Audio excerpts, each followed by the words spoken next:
திருச்சிற்றம்பலம் தில்லை அம்பலம். தென்னாடுடைய சிவனே போற்றி, எந்நாட்டவர்க்கும் இறைவா போற்றி. ஏகம்பத்துரையந்தாய் போற்றி, பாகம் பெண்ணுரு ஆனாய் போற்றி. அண்ணாமலையும் அண்ணா போற்றி, கண்ணார் அமுதக்கடலே போற்றி. காவாய் கனகத்திரளே போற்றி, கையிலை மலையானே போற்றி போற்றி. அருள் தரும் சிவகாமி அம்மை உடனுரை அருள்மிகு கைலாயநாத பெருமான் திருவடிகள் போற்றி போற்றி. அருள் தரும் அனுபாம்பிகை அம்மை உடனுரை அருள்மிகு ரிஷபேஸ்வர பெருமான் திருவடிகள் போற்றி போற்றி.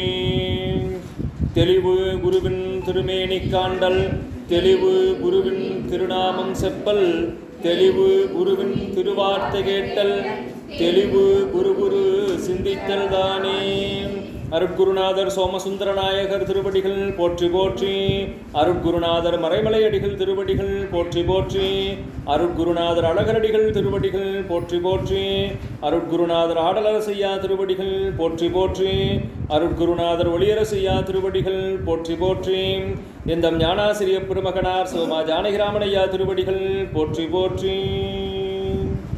குருவாகி வந்த சிவத்தை வணங்கி, குவலயம் போற்றும் அடியார் பெருமக்களுடைய திருவடி தாமரைகளை வணங்கி, நாளும் கோளும் பொருந்திய இன்றைய நன்னாளிலே நாம் போற்றுதலுக்கும் வழிபாட்டிற்கும் உரிய திருத்தொண்டர் புராணத்தை தொடர்ந்து சிந்திக்க முற்படுகின்றோம். நாம் இப்போ எந்த புராணம் பார்த்து கொண்டிருக்கிறோம்? எம்பிரான் திருநாவுக்கரசு நாயனார் புராணத்தில்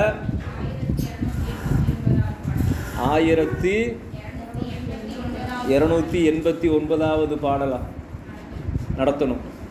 திருநாவுக்கரசர் புராணத்தில் எத்தனாவது பாடல் நடத்தணும்? 24வது பாடல் நாம் சிந்திக்கணும். சென்ற வகுப்பில் நம்ம கிட்டத்தட்ட ஜனவரி மாதத்தினுடைய வகுப்பில் நாம் எல்லாம் இருந்தது தான். பிப்ரவரி மாதம் பல காரணங்களால் டிசம்பரில் நடந்த வகுப்பா? 21/12/2025 நடத்தணும். சரி, அப்போ 2 மாதமாக நம்மளால் வகுப்புக்கு வர முடியாத சூழல். இப்போ நம்ம திரும்ப இப்போ தான் சிந்திக்கிறோம். திருநாவுக்கரசரை சிந்திக்கணும்னா அவ்வளோ எளிதான காரியம் இல்லை. அதாவது என்ன சொல்கிறது, ஒரு பெரிய தவப்பயன் இருக்கணும். நமக்கு அது திரும்ப கிடைச்சிருக்கு. இப்போ நம்ம சென்ற வகுப்பில் நம்ம என்ன பார்த்தோம் கடைசியாக அப்படின்னா, திலகவதியாருக்கு மனம் பேசுவதற்காக கலிப்பகையார் அவர்களுடைய பெரியவர்களை, அவர்களுடைய வீட்டு பெரியவர்களை திலகவதியாரை பெண் கேட்டு அனுப்புகிறாருங்கிற அளவில் நம்ம 23வது பாடல் வரைக்கும் நம்ம சிந்தித்திருந்தோம். 1293 தான். ஒவ்வொருத்தரும் ஒவ்வொரு புத்தகம் வச்சுருந்தா அப்படி தான் இருக்கும்.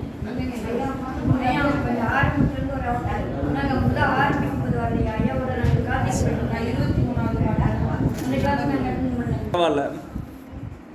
திருநாவுக்கரசர் பெயரை சொல்லியே நமக்கு புராணத்தை தொடங்குகிறார் தெய்வ சேக்கிழார். நாம் இதுவரைக்கும் பார்த்த நாயன்மார்களுடைய வரலாற்றில் எப்போவுமே நாயன்மார்களுடைய பெயரை சொல்லி வரலாறு தொடங்காது. அதை நீங்கள் கவனித்து பார்த்தீங்கன்னா தெரிஞ்சிருக்கும். ஆனால் முதல் முறையாக திருநாவுக்கரசருக்கு அந்த ஒரு பெரும் சிறப்பை நம்முடைய தெய்வ சேக்கிழார் பெருமான் கொடுக்கிறார். திருநாவுக்கரசுவலர் திருத்தொண்டின் நெறிவாழ. திருநாவுக்கரசு வளர் திருத்தொண்டு. இது இலக்கணத்தில் வினைத்தொகை அப்படின்னு சொல்லுவாங்க. 3 காலத்துக்கும் உரியது. அதாவது நமக்கு இறந்த காலம், நிகழ்காலம், எதிர்காலம், 3 காலம் இருக்கு. இதில் ஒரு சொன்ன உடனேயே அது இறந்த காலமா, நிகழ்காலமா, எதிர்காலமா அப்படிங்கிறத நம்மளால் சொல்ல முடியும். அது எந்த சொல்லை கொண்டு நம்ம அடையாளம் கண்டுபிடிக்க முடியும் அப்படின்னு சொன்னால், வினை சொல்லை கொண்டு தான் நம்ம அடையாளம் கண்டுபிடிக்க முடியும். நடந்தான், இறந்த காலம், நடந்துட்டான். நடக்கிறான், நிகழ்காலம், நடந்துகிட்டு இருக்கிறான்னு இருக்கும். நடப்பான் அப்படின்னா இப்போ உட்காந்துருக்கான், இனிமேல் நடப்பான், எதிர்காலம். அப்போ இந்த 3 காலமும் தனித்தனியாக தெரியும். அப்படி இல்லாமல் 3 காலத்துக்கும் உரியதாக ஒரு சொல் இருந்தால் அது வினைத்தொகை. திருநாவுக்கரசு வளர் திருத்தொண்டு, அது திருநாவுக்கரசரால் வளர்ந்த திருத்தொண்டு. திருநாவுக்கரசர் திருவருளால், குருவருளால் இப்போதும் வளர்ந்து கொண்டிருக்கக்கூடிய திருத்தொண்டு. திருநாவுக்கரசருடைய குருவருளால் இனியும் வளரும் திருத்தொண்டு. அப்போ அது 3 காலத்துக்கும் உரியதாக. ஏன்னா நமக்கு ஒவ்வொருத்தருக்கும் ஒவ்வொரு அடையாளம் அப்படின்னு சொல்கிறோம் இல்லையா, அது மாதிரி திருநாவுக்கரசருக்குரிய தனித்த அடையாளமாக இருப்பது அவருடைய உழவாரப்பணி, உழவாரப்படை. உலகேத்தும் உழவாரப்படையாளி அப்படின்னு திருநாவுக்கரசருக்கு பேர். நம்ம பின்னால் வரலாறுகளில் இப்போ அடுத்தடுத்து பார்க்கும்போது பார்ப்போம். அப்படிப்பட்ட திருநாவுக்கரசர் எந்த ஊரில் அவதாரம் செய்தார்? திருவாமூர். திருவாமூரில் திருமுனைப்பாடி நாட்டில் இருக்கக்கூடிய திரு ஆமூரில் திரு அவதாரம் செய்தார். திருநாவுக்கரசருடைய தந்தையார் பேர் என்ன? புகழனார். தாயார் மாதினியார். அவருக்கு முன்னால் ஒரு அக்கா இருந்தாங்க, திலகவதியார். திலகவதியார் பிறந்து சில ஆண்டுகள் கழித்து தான் திருநாவுக்கரசர் பிறக்கிறார். திருநாவுக்கரசருடைய இயற்பெயர் என்ன? மருள் நீக்கியார். அவருடைய வரலாறு பார்க்குறோம். அந்த மருள் நீக்கியார் அப்படியே கல்வி பயின்று வரக்கூடிய காலத்தில் திலகவதியாருக்கு உரிய பருவம் வந்து சொல்லி கலிப்பகையார் என்று சொல்லக்கூடிய ஒரு அன்பர் அடியார், அவர்கள் வீட்டு பெரியவர்களிடத்தில் இப்படி புகழனாருடைய திருமகளை மனம் பேச அனுப்புகிறாங்க. அப்படிங்கிற அளவில் நம்ம 23வது பாடலை நம்ம பார்த்தோம். அதில் நிறைய இலக்கிய சிறப்புகள்லாம் இந்த புராணத்தில் இருக்குது. முந்தைய பகுதிகளில் நம்ம பார்த்துருக்கோம். நீ அடுத்தும் நம்ம அதை தொடர்ந்து பார்ப்போம். 24வது பாடல். அனங்கனைய திலகவதியார் தம்மை ஆங்கு அவர்க்கு மனம் பேசி வந்தவரும் வந்தபடி அறிவிப்ப குணம் பேசி குளம் பேசி கோதில் சீர் புகழனார் பனங்குள் அறவகல் அல்குல் பைந்தொடியை மனம் நேர்ந்தார். இப்போ அனங்கனைய திலகவதியார் தம்மை, ஒரு பெண் தெய்வம் போல இருக்கக்கூடிய திலகவதியாரை மனம் பேசுவதற்காக வராங்க. ஆங்கு அவர்க்கு மனம் பேசி வந்தவரும் வந்தபடி அறிவிப்ப, ஐயா இப்படி நாங்கள் உங்கள் வீட்டுக்கு பெண் கேட்டு வந்திருக்கிறோம் அப்படின்னு சொல்கிறாங்க. எப்போவுமே என்னதான் பெண் வீட்டிலருந்தே முயற்சி பண்ணாலும் மாப்பிள்ளை வீட்டுக்காரங்க தான் முதல்ல வந்து பொண்ணை கேட்கணும். ஏங்க அவங்க சொந்தக்காரங்க மூலமாக சொல்லி அனுப்புவாங்க. இதெல்லாம் நம்ம பார்க்குறோம் இல்லையா? இன்றைக்கி திருமண நிகழ்வில் எங்கள் வீட்டில் பெண் இருக்குது, ஏங்க எங்கள் வீட்டில் அந்த மாப்பிள்ளை இருக்குது, அவங்கள வந்து பார்க்க சொல்லுங்கள், கேட்க சொல்லுங்கள் அப்படின்னு சொல்லி வேறு யார் மூலமாவது சொல்லி அனுப்புவாங்க. ஏன் இவங்களே போய் நேராக கேட்டால் என்ன?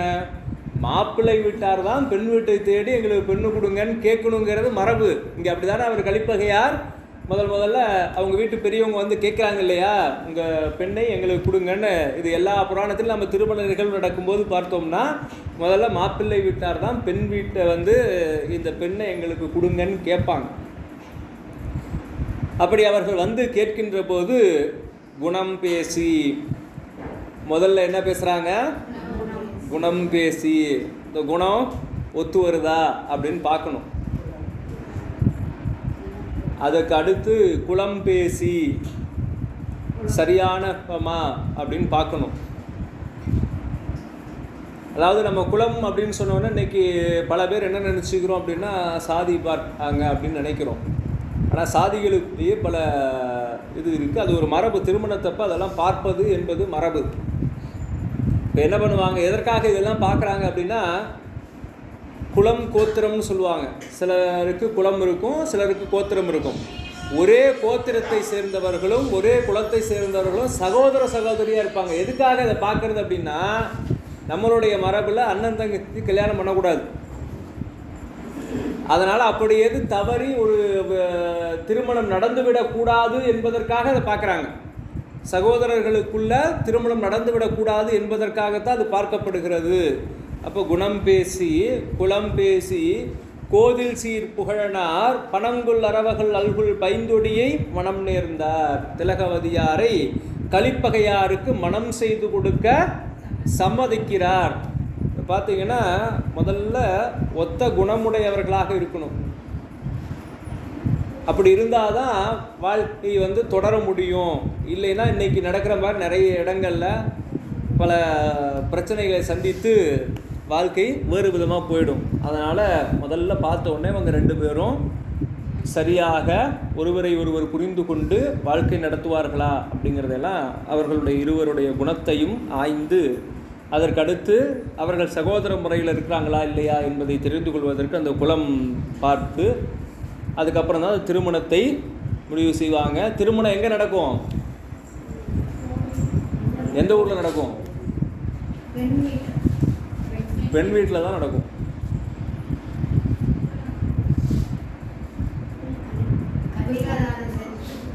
பெண் வீட்டில் தான் நடக்கும். புராணத்திலே சொல்லியிருக்காங்க. எந்த புராணத்தில் பார்த்தோம்? மானக்கஞ்சார நாயனார் புராணத்தில் சாமி கூந்தலை கேட்குறாரு இல்லையா, மணப்பெண் ஆசீர்வாதம் பண்ணும்போது எனக்கு பூநூலுக்காக இந்த கூந்தல் வேண்டும் கேட்ட உடனே மானக்கஞ்சார நாயனார் அப்படியே அறிந்து எடுத்து கொடுத்துருவார். அங்கே யார் மணமகன்?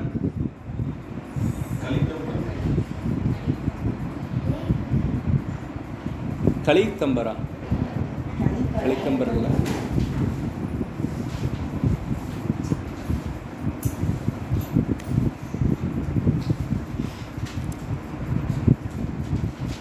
யார் நினைவு இருக்கா?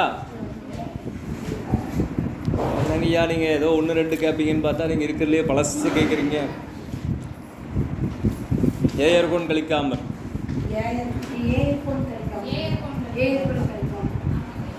ஆமாம், சரி நான் சரியாக சொன்னேன் இல்லையான்னு செக் பண்ணிக்கிறேன். ஏயர்கோன் கலிக்காமர். இங்கே கலிப்பகையார். ரொம்ப கவனமாக இருக்கணும், வேற மாற்றி சொல்லிடக்கூடாது. இப்போ கலிப்பகையாருக்கு மனம் பேச சம்மதித்து புகழனார் அனுமதி கொடுத்துட்றார். சரி, அடுத்து 25வது பாடல். கன்னி திரு தாதையார் மனம் இசைவு கலிப்பகையார் முன் அணைந்தார் அறிவிப்ப வதுவையினை முடிப்பதன் முன் மன்னவர்க்கு வடபுலத்தோர் மாறு ஏற்க மற்றவர் மேல் அன்னவர்க்கு விடை கொடுத்தான் அவ்வினை மேல் அவர் அகன்றார். எல்லாம் முடிவு பண்ணியாச்சு. கன்னி திரு தாதையார் மனம் இசைவு. இங்கே கன்னி திலகவதியார், திருத்தாதையார் புகழனார். அவர் கலிப்பகையாருக்கு மனம் செய்து கொடுக்க சம்மதம் தெரிவித்துட்டார், இசைவு தெரிவித்தார். இதெல்லாம் நம்ம இன்னைக்கு பயன்படுறதே இல்லை.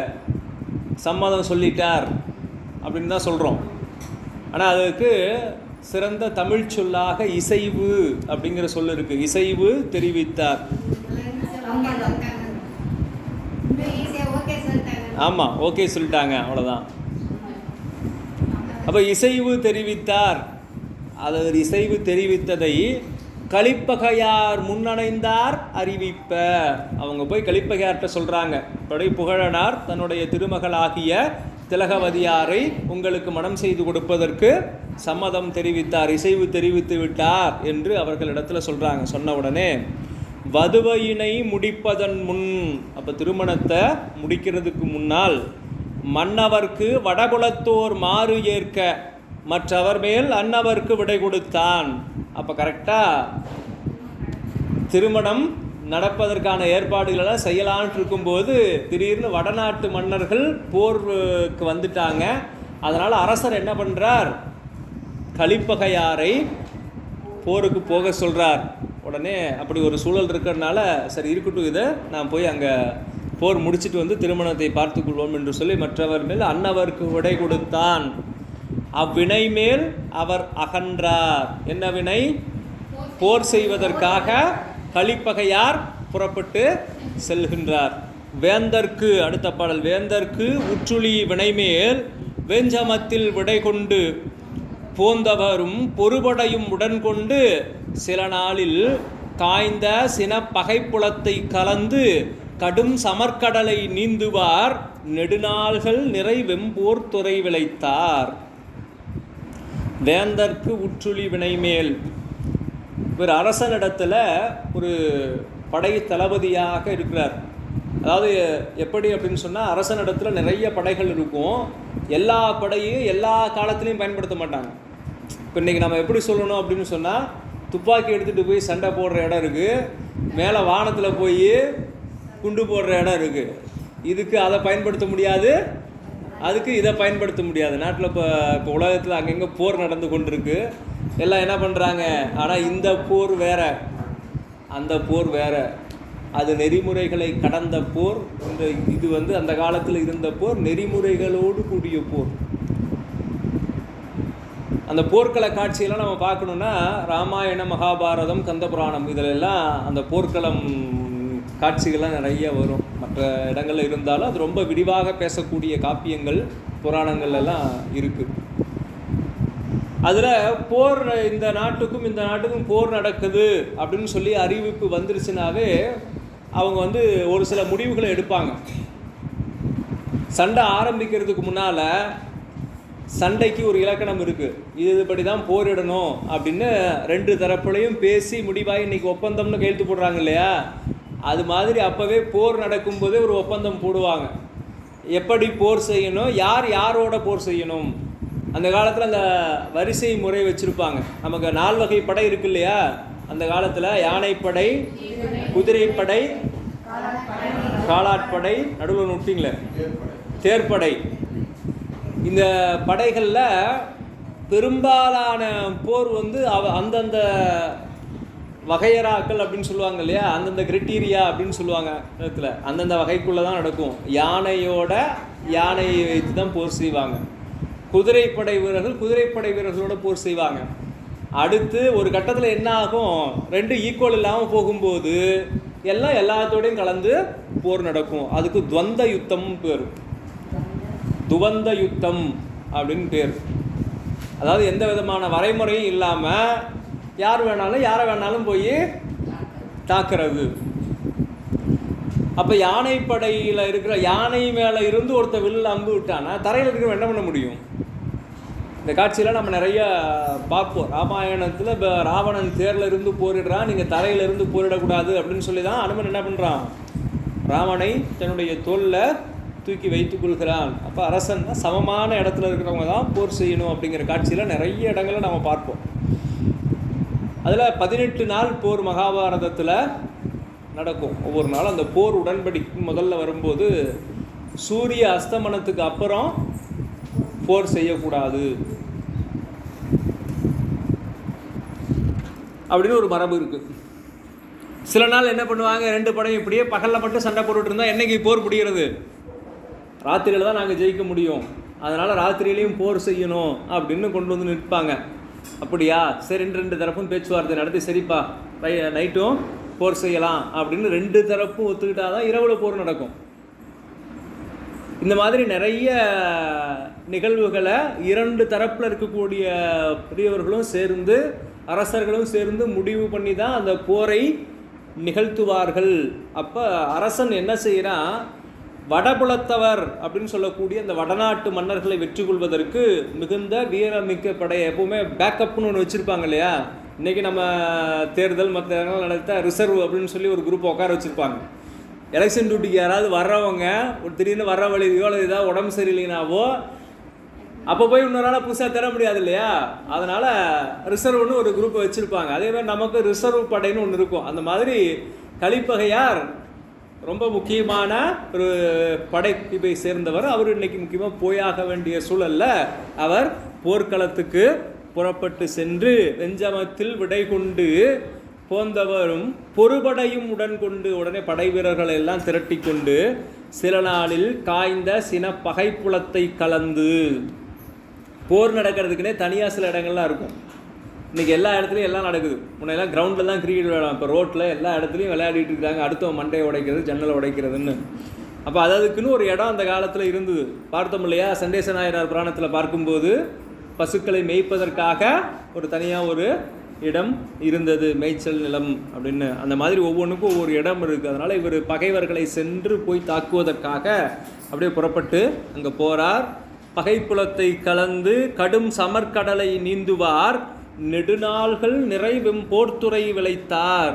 இப்போ நீண்ட காலமாக இவர் போர் செய்து கொண்டே இருக்கிறார். அப்படின்னா என்ன பொருள்? ரொம்ப நேரம் போர் செய்கிறார்னா இவர் அவ்வளோ வலிமையுடையவராக இருக்கிறார். எதிர்த்தரப்பால் இவரை அவ்வளவு எளிதாக வெற்றி கொள்ள முடியவில்லை. அதனால் நீண்ட காலம் அங்கே போர் செய்து கொண்டிருக்கிறார் அப்படின்னு இங்கே கலிப்பகையார் என்ன செய்து கொண்டிருக்கிறார் அப்படிங்கிறத 26வது பாடலோட நமக்கு காட்டுகின்றார். 27வது பாடல் அடுத்து சிந்திக்கலாம். 27வது பாடலில்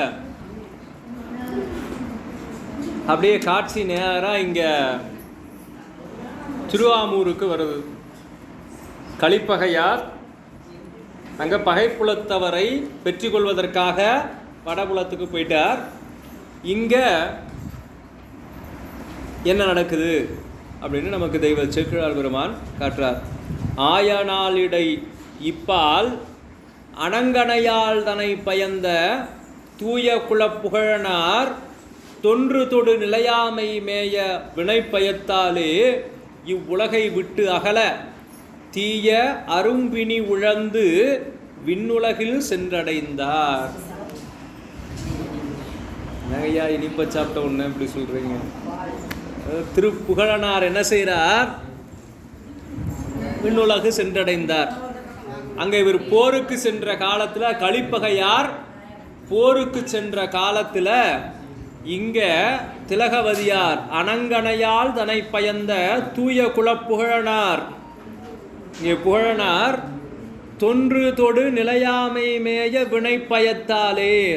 இந்த உலகத்தில் நிலையாமை அப்படிங்கிற ஒன்று தான் எப்போதும் நிலைத்திருக்கக்கூடியது. இந்த லோகத்தில் என்ன நிலைத்திருக்கும் அப்படின்னு சொன்னால் நிலையாமை தான் நிலைத்திருக்கும் அப்படின்னு சொல்கிறார். இதற்கு திருவள்ளுவர் ஒரு குறள் சொல்லுவார். இந்த உலகத்துக்கு என்ன பெருமை அப்படின்னு கேட்பாங்க. ஒவ்வொருத்தருக்கும் ஒவ்வொரு பெருமை சொல்கிறாங்க இல்லையா? அவருக்கு என்ன பெருமை அப்படின்னு கேட்டால், இந்த உலகத்துக்கு என்ன பெருமைன்னு கேட்டோன்னா வள்ளுவர் சொல்கிறார், நெருநல் உளன் ஒருவன் இன்றில்லை என்னும் பெருமை உடைத்து இவ்வுலகு. நேற்று இருந்தவன் இன்னைக்கு இல்லைங்கிறது தான் இந்த உலகத்துக்கு பெருமை அப்படின்னு வள்ளுவர் சொல்கிறார். சரிங்க, வள்ளுவரை விட பெரியவர் ஒருத்தர் சொல்ல முடியுமா அப்படின்னா அதுக்கு விட பெரியவர் ஒருத்தர் சொல்லியிருக்கிறார். திருமூலர் சொல்கிறார், அது என்னப்பா நேற்று இருந்தவன் இன்னைக்கு இல்லை, இப்போ இருந்தவன் இப்போ இல்லை. இந்த நிமிஷம் இருந்தான், இந்த நிமிஷம் தொடங்கும் போது இருந்தான், இந்த நிமிஷம் முடியும் போது இல்லை. அடப்பண்ணி வைத்தார், அடிசிலை உண்டார், மடக்கொடியாரோடு மந்தனம் கொண்டார், இடப்பக்கமே இறை நொந்ததே என்றார், கிடக்கப்படுத்தார் கிடந்தொழிந்தாரே. திருமூலர் திருமந்திரத்தில் சொல்றார். திருமந்திரம் எத்தனை ஆண்டுகளுக்கு முன்னால பாடப்பட்டது? 3000 ஆண்டுகளுக்கு முன்னால பாடப்பட்டது. அப்படியா? 3000 பாடல்கள், ஆண்டுக்கு ஒரு பாடலா பாடினார். 3000 ஆண்டுகளுக்கு பாடினார். சரி, திருமுறை தொகுத்து எத்தனை ஆண்டு ஆகுது?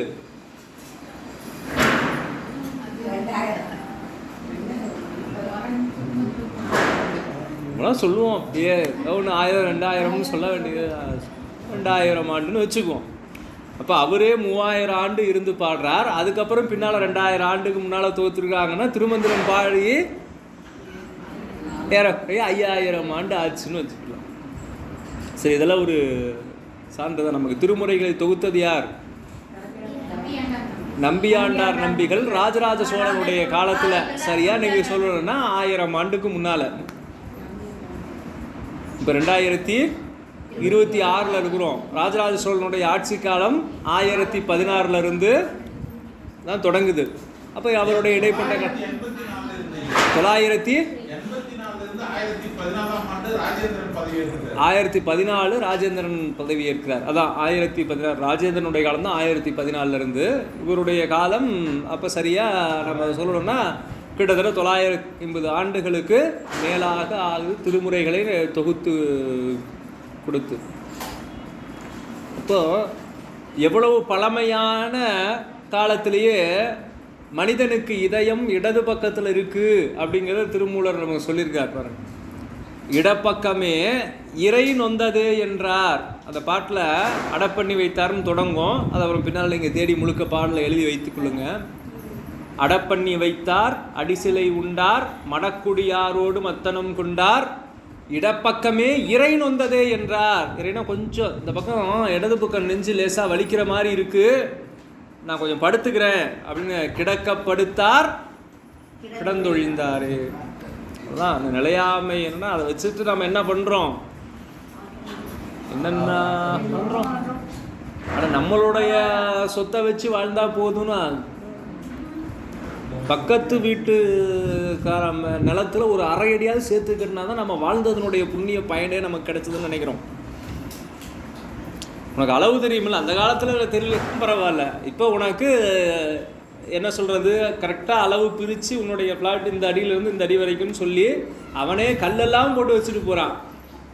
யாராவது விவரம் இல்லாத கொஞ்சம் இருந்தாங்கன்னா உடனே கல்லை பிடுங்கி அந்த 2 அடி நட்டு வச்சு இதுவும் என் நிலம்தான், ஆமாம் அதை வச்சுட்டு இது என்னோடைய நிலம், என்ன கொண்டு போக போகிறோம், படுத்தா எழுந்திருப்போமான்னு தெரியல. அதுக்குள்ளே எத்தனை நம்ம செய்கிற, அடுத்தவங்களுக்கு எவ்வளோ இடையூறு செய்கிறோம், அடுத்தவர்களுடைய சொத்துக்கு எவ்வளோ ஆசைப்படுறோம். அப்படியெல்லாம் வாழ்ந்து கொண்டு இருக்கக்கூடிய காலமாக இன்னைக்கு உலகம் இருக்கு. ஆனால் இந்த உலகத்தில் நிலையாமை அப்படிங்கிறதா நிலைத்து இருக்கக்கூடியது. அப்போ என்ன செய்கிறா, அந்த நிலையாமை இங்கே தோன்ற மேய வினை பயத்தாலே இவ்வுலகை விட்டு அகல, இந்த உலகத்தை விட்டு போவதற்கு தீய அரும் பிணி உழந்து விண்ணுலகில் சென்றடைந்தார். அவருக்கு உடம்புல பிணி வந்து நோய்வாய்ப்பட்டு இறந்து போகிறார். அடுத்து 28வது பாட்டில் இப்போ திலகவதியாருக்கு திருமணம் பேசினாங்க. முதல்ல 27வது பாட்டில் அப்பா புகழனார் விண்ணுலகு சென்றடைந்தார் வந்துட்டார். அடுத்து 28வது பாட்டு மற்றவர்தாம் உயிர் நீப்ப மனைவியார் மாதினியார் சுற்றமுடன் மக்களையும் துகளாகவே நீத்து பெற்றிமையால் உடன் என்றும் பிரியாத உலகெய்தும் கற்பு நெறி வழுவாமல் கணவனார் உடன் சென்றார்.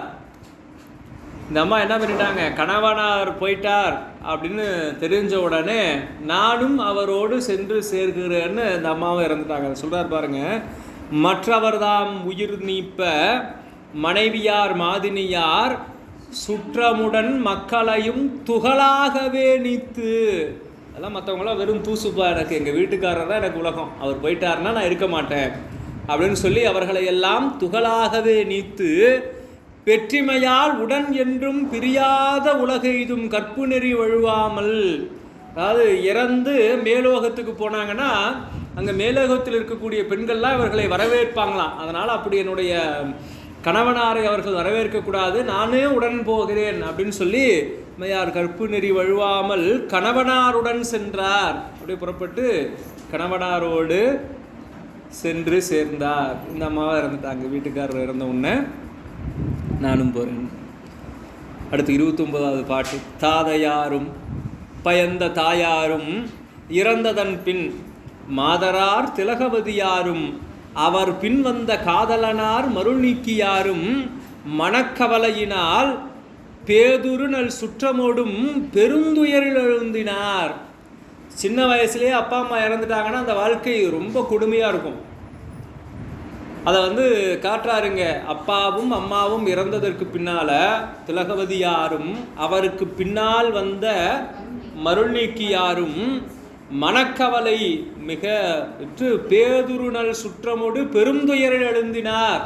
அப்படியே அவர்களுடைய உறவினர்கள் சுற்றத்தார்லாம், ஐயோ இப்படி இந்த குழந்தைங்களை இவ்வளோ சின்ன வயசுலேயே விட்டுட்டு அப்பாவும் அம்மாவும் இப்படி போயிட்டாங்களே அப்படின்னு அவர்களெல்லாம் மிகப்பெரிய வருத்தத்தில் இருக்கிறாங்க. ஏற்கனவே முதல் அடி அப்பா, 2வது அடி அம்மா போயிட்டாங்க. இப்போ அடுத்து 30வது பாடலில் பாருங்க, ஒருவாறு பெரும் கிளைஞர் மனம் தேற்ற. உடனே சரிப்பா, இந்த உலகம் அப்படித்தான் இருக்கும், திடீர்னு எல்லாரும் நம்மளை விட்டுட்டு போயிடுவாங்க.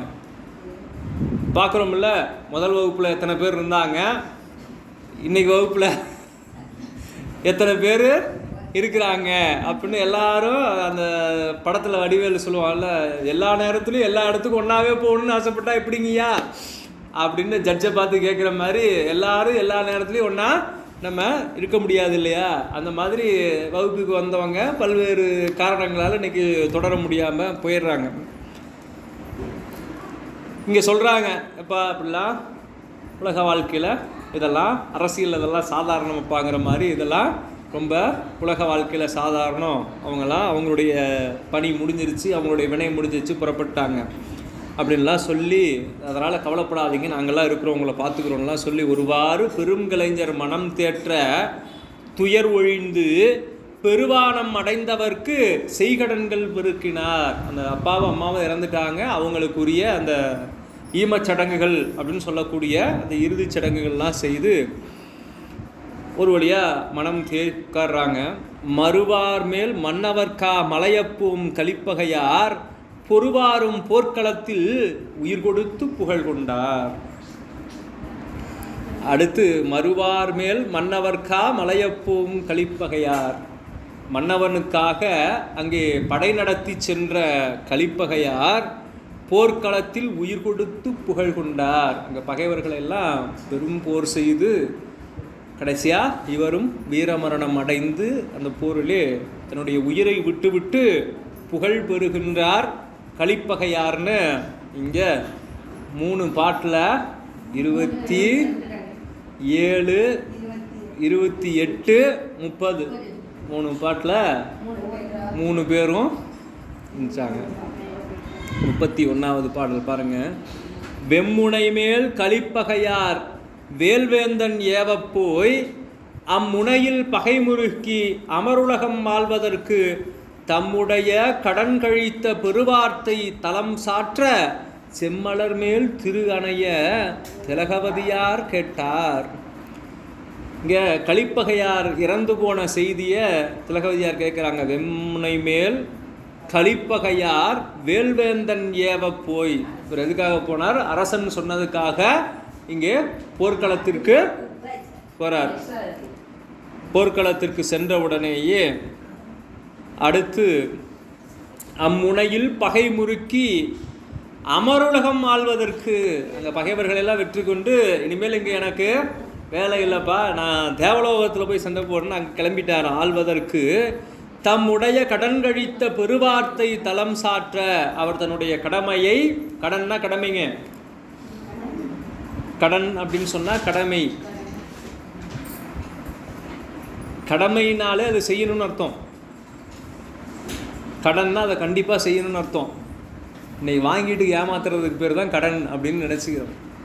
ஆனால் கடன்னு சொன்னால் ஆமாம் கடமை, அது கண்டிப்பாக செய்தே ஆக வேண்டியது அப்படிங்கிற பொருள். கடன் கழித்த பெருவார்த்தை தலம் சாற்ற, அதை ஊர் மக்கள் எல்லாம் சொல்ல, செம்மலர் மேல் திரு அணைய திலகவதியார் கேட்டார்.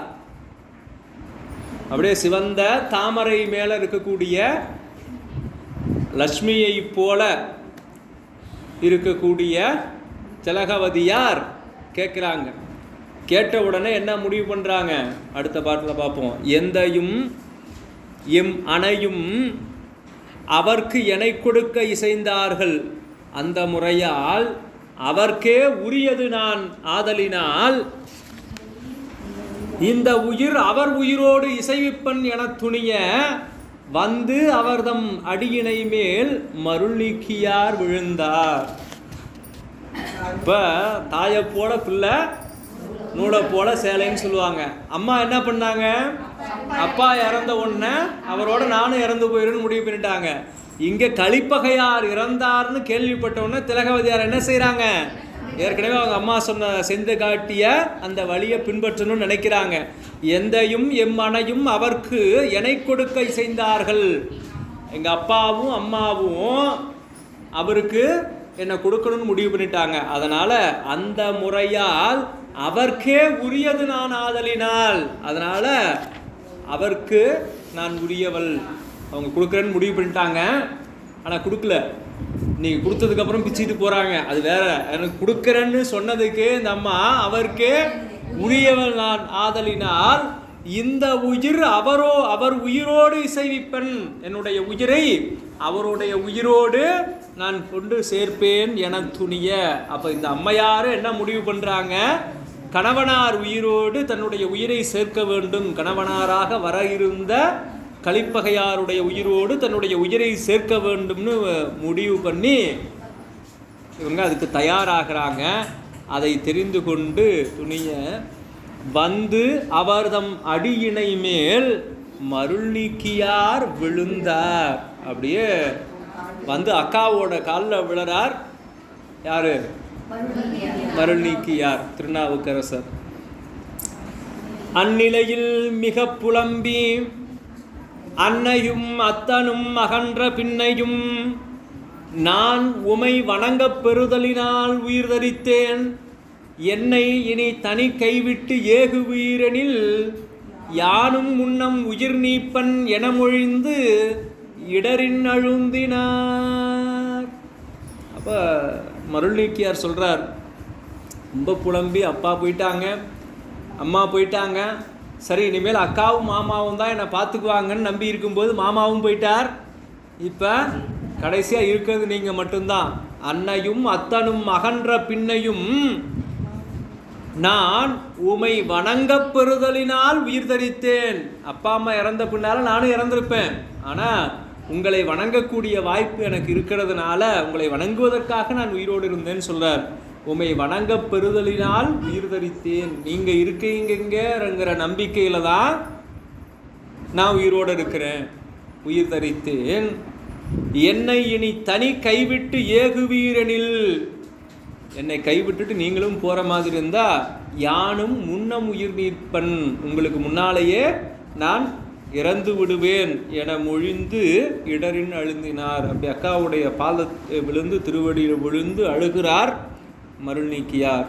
பாருங்க, இந்த பாட்டு அம்மையாருடைய பெரும் கருணையை சொல்லக்கூடிய பாட்டு. 34வது பாடல். தம்பியார் உளராக வேண்டும் என வைத்த தயா உம்பர் உலகனைய உருநிலை விளக்க உயிர் தாங்கி அம்பொன் மணிநூல் தாங்காது அனைத்து உயிர்க்கும் அருள் தாங்கி இம்பர் மனைத்தவம் புரிந்து திலகவதியார் இருந்தார். இப்போ தம்பி வந்து சொன்ன உடனேயே என்ன முடிவு பண்ணுறாங்க? ஒரே ஒரு காரணத்துக்காக இந்த உலகத்தில் இருக்கணும்னு நினைக்கிறாங்க. என்ன காரணம்? தம்பி நல்ல நிலைமைக்கு வரணும். தம்பியார் உளராக வேண்டும் என வைத்த தயா, கருணை. தம்பி நல்லா வளரணும் அப்படிங்கிறதுக்காக தன்னுடைய முடிவை மாற்றிக்கிறாங்க. அந்த கருணையால் தன்னுடைய முடிவை மாற்றிக்கொண்டு உம்பர் உலகனைய உரு நிலை விளக்க, அங்கே போகணுங்கிற வானுலகம் போகணுங்கிற முடிவை மாற்றி உயிர் தாங்கி. இப்போ ஒரு முடிவெடுத்து வரோம், அந்த முடிவில் மாற்றம் வருதுன்னு வச்சுக்கோங்க, நமக்கு ஒன்று என்ன பண்ணுவோம்? என்னால் தாங்க முடியல, நான் ஒன்று நினச்சிட்டு வந்தேன், இங்கே நடக்கிறது வேறையாக இருக்குது அப்படின்னு சொல்கிறோம். அப்போ உயிரையே விடணும், வானுலகத்துக்கு போகணும்னு முடிவு பண்ணவங்க திரும்ப இந்த பூமியில் இருக்கிற நிலை வந்தால் எவ்வளவு ஒரு துன்பத்தை தரும். அதனால் அந்த உயிரை தாங்கி அம்பொன் மணிநூல் தாங்காது அனைத்து உயிர்க்கும் அருள் தாங்கி. அம்பொன் மணிநூல் அப்படின்னா திருமாங்கல்யம். நம்மையார் தன்னுடைய திருமார்பில் திருமாங்கல்யத்தை தாங்காது, அம்பொன் மணிநூல் தாங்காது அனைத்து உயிர்க்கும் அருள் தாங்கி. எல்லாரும் என்னுடைய பிள்ளைகள் அப்படின்னு சொல்லி அனைத்து உயிர்களுக்கும் அருள் செய்யக்கூடிய நிலையில் இம்பர் மனைத்தவம் புரிந்து திலகவதியார் இருந்தார். தம்பிக்காக இருக்கணும்னு முடிவு பண்ணவர். அடுத்து இந்த உலகத்துக்காக நாம் இருக்கணும், எல்லோருக்கும் அந்த உதவி தேவைப்படுறவங்களுக்கெல்லாம் உதவி செய்வதற்காக நாம் இருக்கணும் அப்படின்னு ஒரு முடிவு செய்கிறார். அப்படி செய்த உடனே 2 பேரும் அங்கே இருக்கிறாங்க. அடுத்து 35வது பாடல். மாசின் மனத்துயர் ஒழிய மருள் நீக்கியார் நிரம்பி தேச நெறி நிலையாமை கண்டு அறங்கள் செய்வாராய் காசினி மேல் புகழ் விளங்க நிதி அளித்து கருணையினால் ஆசில் அறச்சாலைகளும் தண்ணீர் பந்தரும் அமைப்பார். இங்கே அவங்க 2 பேரும் இருக்காங்க, பெரிய செல்வம் இருக்கிறது. அதனால் என்ன செய்கிறாங்க, மருள் நீக்கியார் இந்த மனத்துயரம் நீங்க வேண்டும் என்பதற்காகவும் இந்த நிலையாமை தான் பார்த்துட்டாங்க இல்லையா. ஒரே நாளில் அடுத்தடுத்த மரணங்கள் கிட்டத்தட்ட 4க்கு கிட்ட போயிடுச்சு. 4வது தடுத்தாச்சு, 3 முடிஞ்சிருச்சு, 4வது மரணத்தை இவர் தடுத்துட்டார். அப்போ மாசின் மனத்துயர் ஒழிய மருள் நீக்கியார் நிரம்பி தேச நெறி நிலையாமை கண்டு.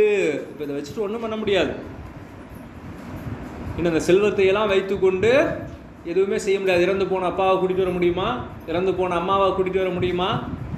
இல்லை கழிப்பகையாரை கூட்டிக் கொண்டு வர முடியுமா? முடியாது. அதனால் இதெல்லாம் இருந்து என்ன பயன் அப்படின்னு சொல்லி, சரி இதுக்காக தேவைப்படுறவங்க இருப்பாங்க இல்லையா. இப்போ எனக்கு ஒரு பொருள் தேவையில்லை, ஆனால் அந்த பொருள் தேவை என்று நினைப்பவர் அந்த உலகத்தில் இருப்பார் இல்லையா, அவருக்கு அதை கொடுப்போம் அப்படின்னு அந்த செல்வங்களை எல்லாம் எடுத்து வறியவர்களுக்கும் இன்னும் யார் யாருக்கெல்லாம் வேணுமோ அவங்களுக்கெல்லாம் கொடுக்குறார்.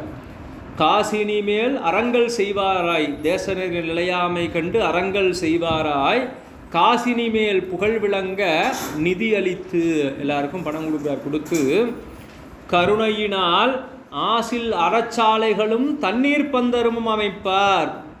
அங்கே குற்றமில்லாத அறங்களை செய்யக்கூடிய அறச்சாலைகளையும் தண்ணீர் பந்தலும் அமைப்பார். தண்ணீர் பந்தலும் அமைத்து அங்கே அறங்கள்லாம் செய்து வருகிறார். அடுத்து காவலர்த்தும் குளம் தொட்டும் கடப்பாடு வழுவாமல் மேவினர்க்கு வேண்டுவன மகிழ்ந்தளித்தும் விருந்தளித்தும் நாவலர்க்கு வளம்பெருக நல்கியும் நாள் நிலத்து உள்ளோர் யாவருக்கும் தவிராத ஈகை வினைத்துறை நின்றார். இப்போ அள்ளி அள்ளி கொடுக்குறார். அது யார் யாருக்கு எப்படி எப்படி கொடுக்கணுமோ அப்படி எப்படி கொடுக்குறார். எப்படி கா வளர்த்தும் ஆனால் சோலைகள் மரங்கள் நிறைய வளர்க்கணும். அப்படி கா வளர்த்தும் குளம் தொட்டும் குளங்கள் அமைக்கிறார். அந்த குளத்தில் அந்த காலத்தில் குளத்தில் என்ன பண்ணுவாங்களா, 3 பக்கம் படித்துறையும் ஒரு பக்கம் அப்படியே அந்த சரிவான பாதையுமா அமைப்பாங்க. ஏன்னா அன்றைக்கி எல்லோரும் தான் விலங்குகள்லாம் வந்து தண்ணீர் குடிப்பதற்கும் நம்ம மக்கள் பயன்படுத்துறதுக்குமாக அவங்களாம் இறங்கி படியில் இறங்கி நாம் போகிறதுக்கும் விலங்குகள் அப்படி வர முடியாதுங்கிறதுனால சரிவான பாதையை அமைத்து அந்த திருக்குளங்களை அமைப்பாங்க. அப்படி குளம் தொட்டும் கடப்பாடு வழுவாமல் மேவினவர்க்கு வேண்டுவன மகிழ்ந்தளித்தும். கடப்பாடு அப்படின்னு சொன்னால் அது செய்தே ஆகணும். ஆனால் என்னென்னா உறவினர்கள் துன்பப்படக்கூடிய உறவினர்களுக்கெல்லாம் பொருள் கொடுக்குறார். அடுத்து அதை மகிழ்ச்சியோடு கொடுக்குறார். விருந்து அளித்தும். விருந்து அப்படின்னு சொன்னாலே அது வந்து நமக்கு முகம் தெரியாத முன்ன பின்ன தெரியாதவங்களுக்கு கொடுக்குறதுக்கு பேர் தான் விருந்து.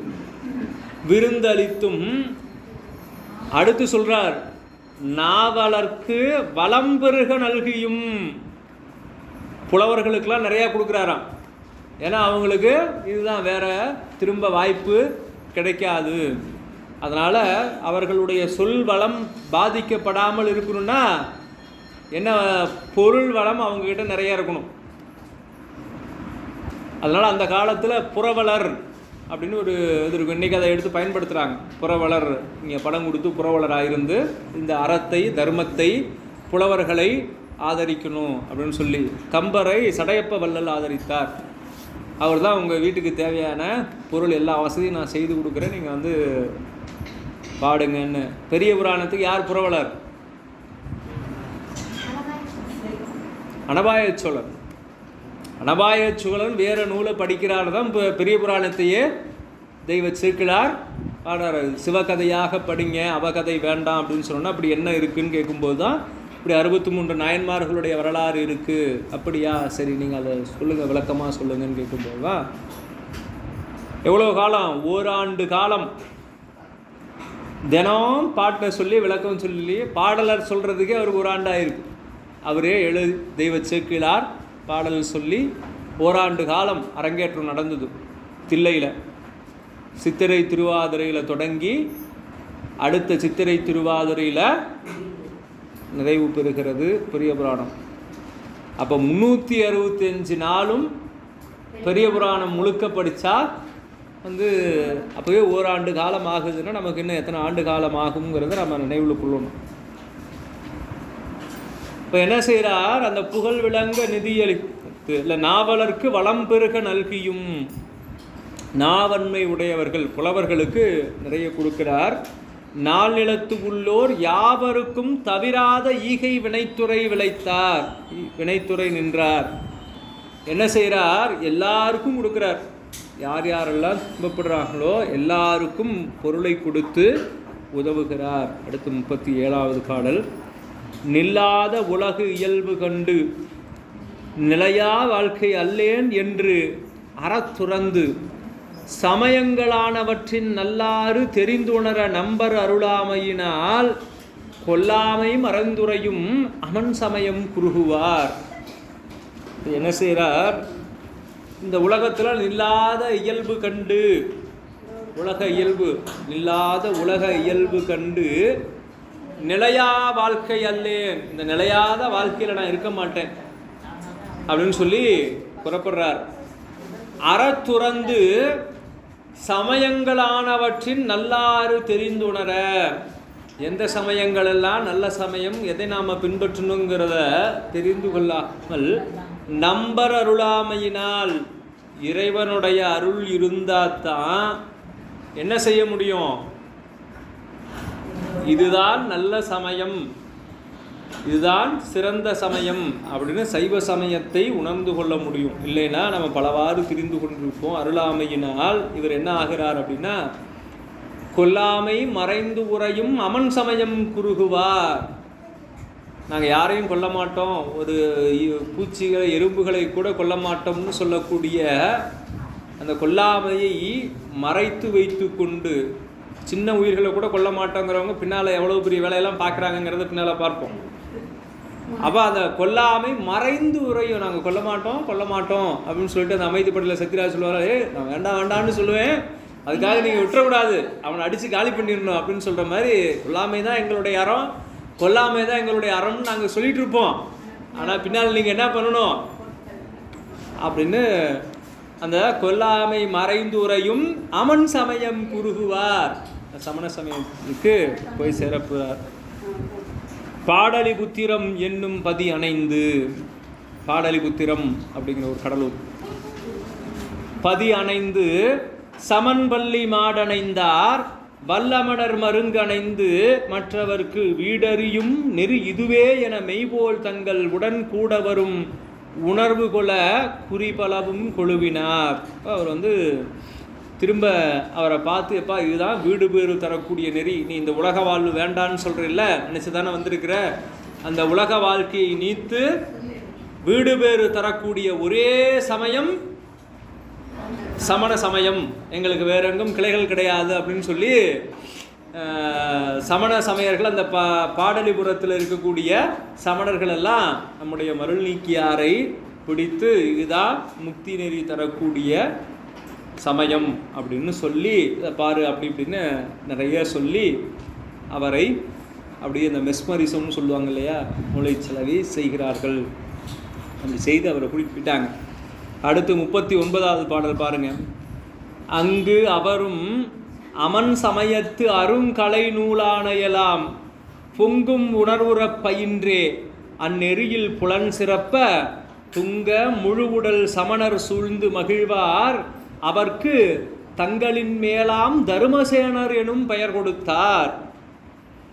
இங்க சேர்ந்தார், சமண சமயத்தில் சேர்ந்த உடனேயே அருங்கலை நூலான எல்லாம் பொங்கும் உணர்வுற பயின்றே அந்நெறியில் புலன் சிறப்ப வந்தவர். சமண சமயத்தினுடைய கொள்கையெல்லாம் இருக்கிற நூல் இதுதான்பா அப்படின்னு சொல்லி அந்த நூல்களெல்லாம் எடுத்து கொடுக்குறாங்க. அந்த நூலையெல்லாம் சிட்டி ரூபம் மாதிரி அப்படி மருள் நீக்கியார் என்ன பண்ணுறார், அது எல்லாத்தையும் முழுக்க படித்து தேறிட்டார். இது அவர் எப்படி படிப்பாருங்கிறத 21வது பாட்டிலேயே நமக்கு தெய்வ சேக்கிலார் சொல்லிட்டார் இல்லையா, எடுத்து பாருங்க பின்னால்.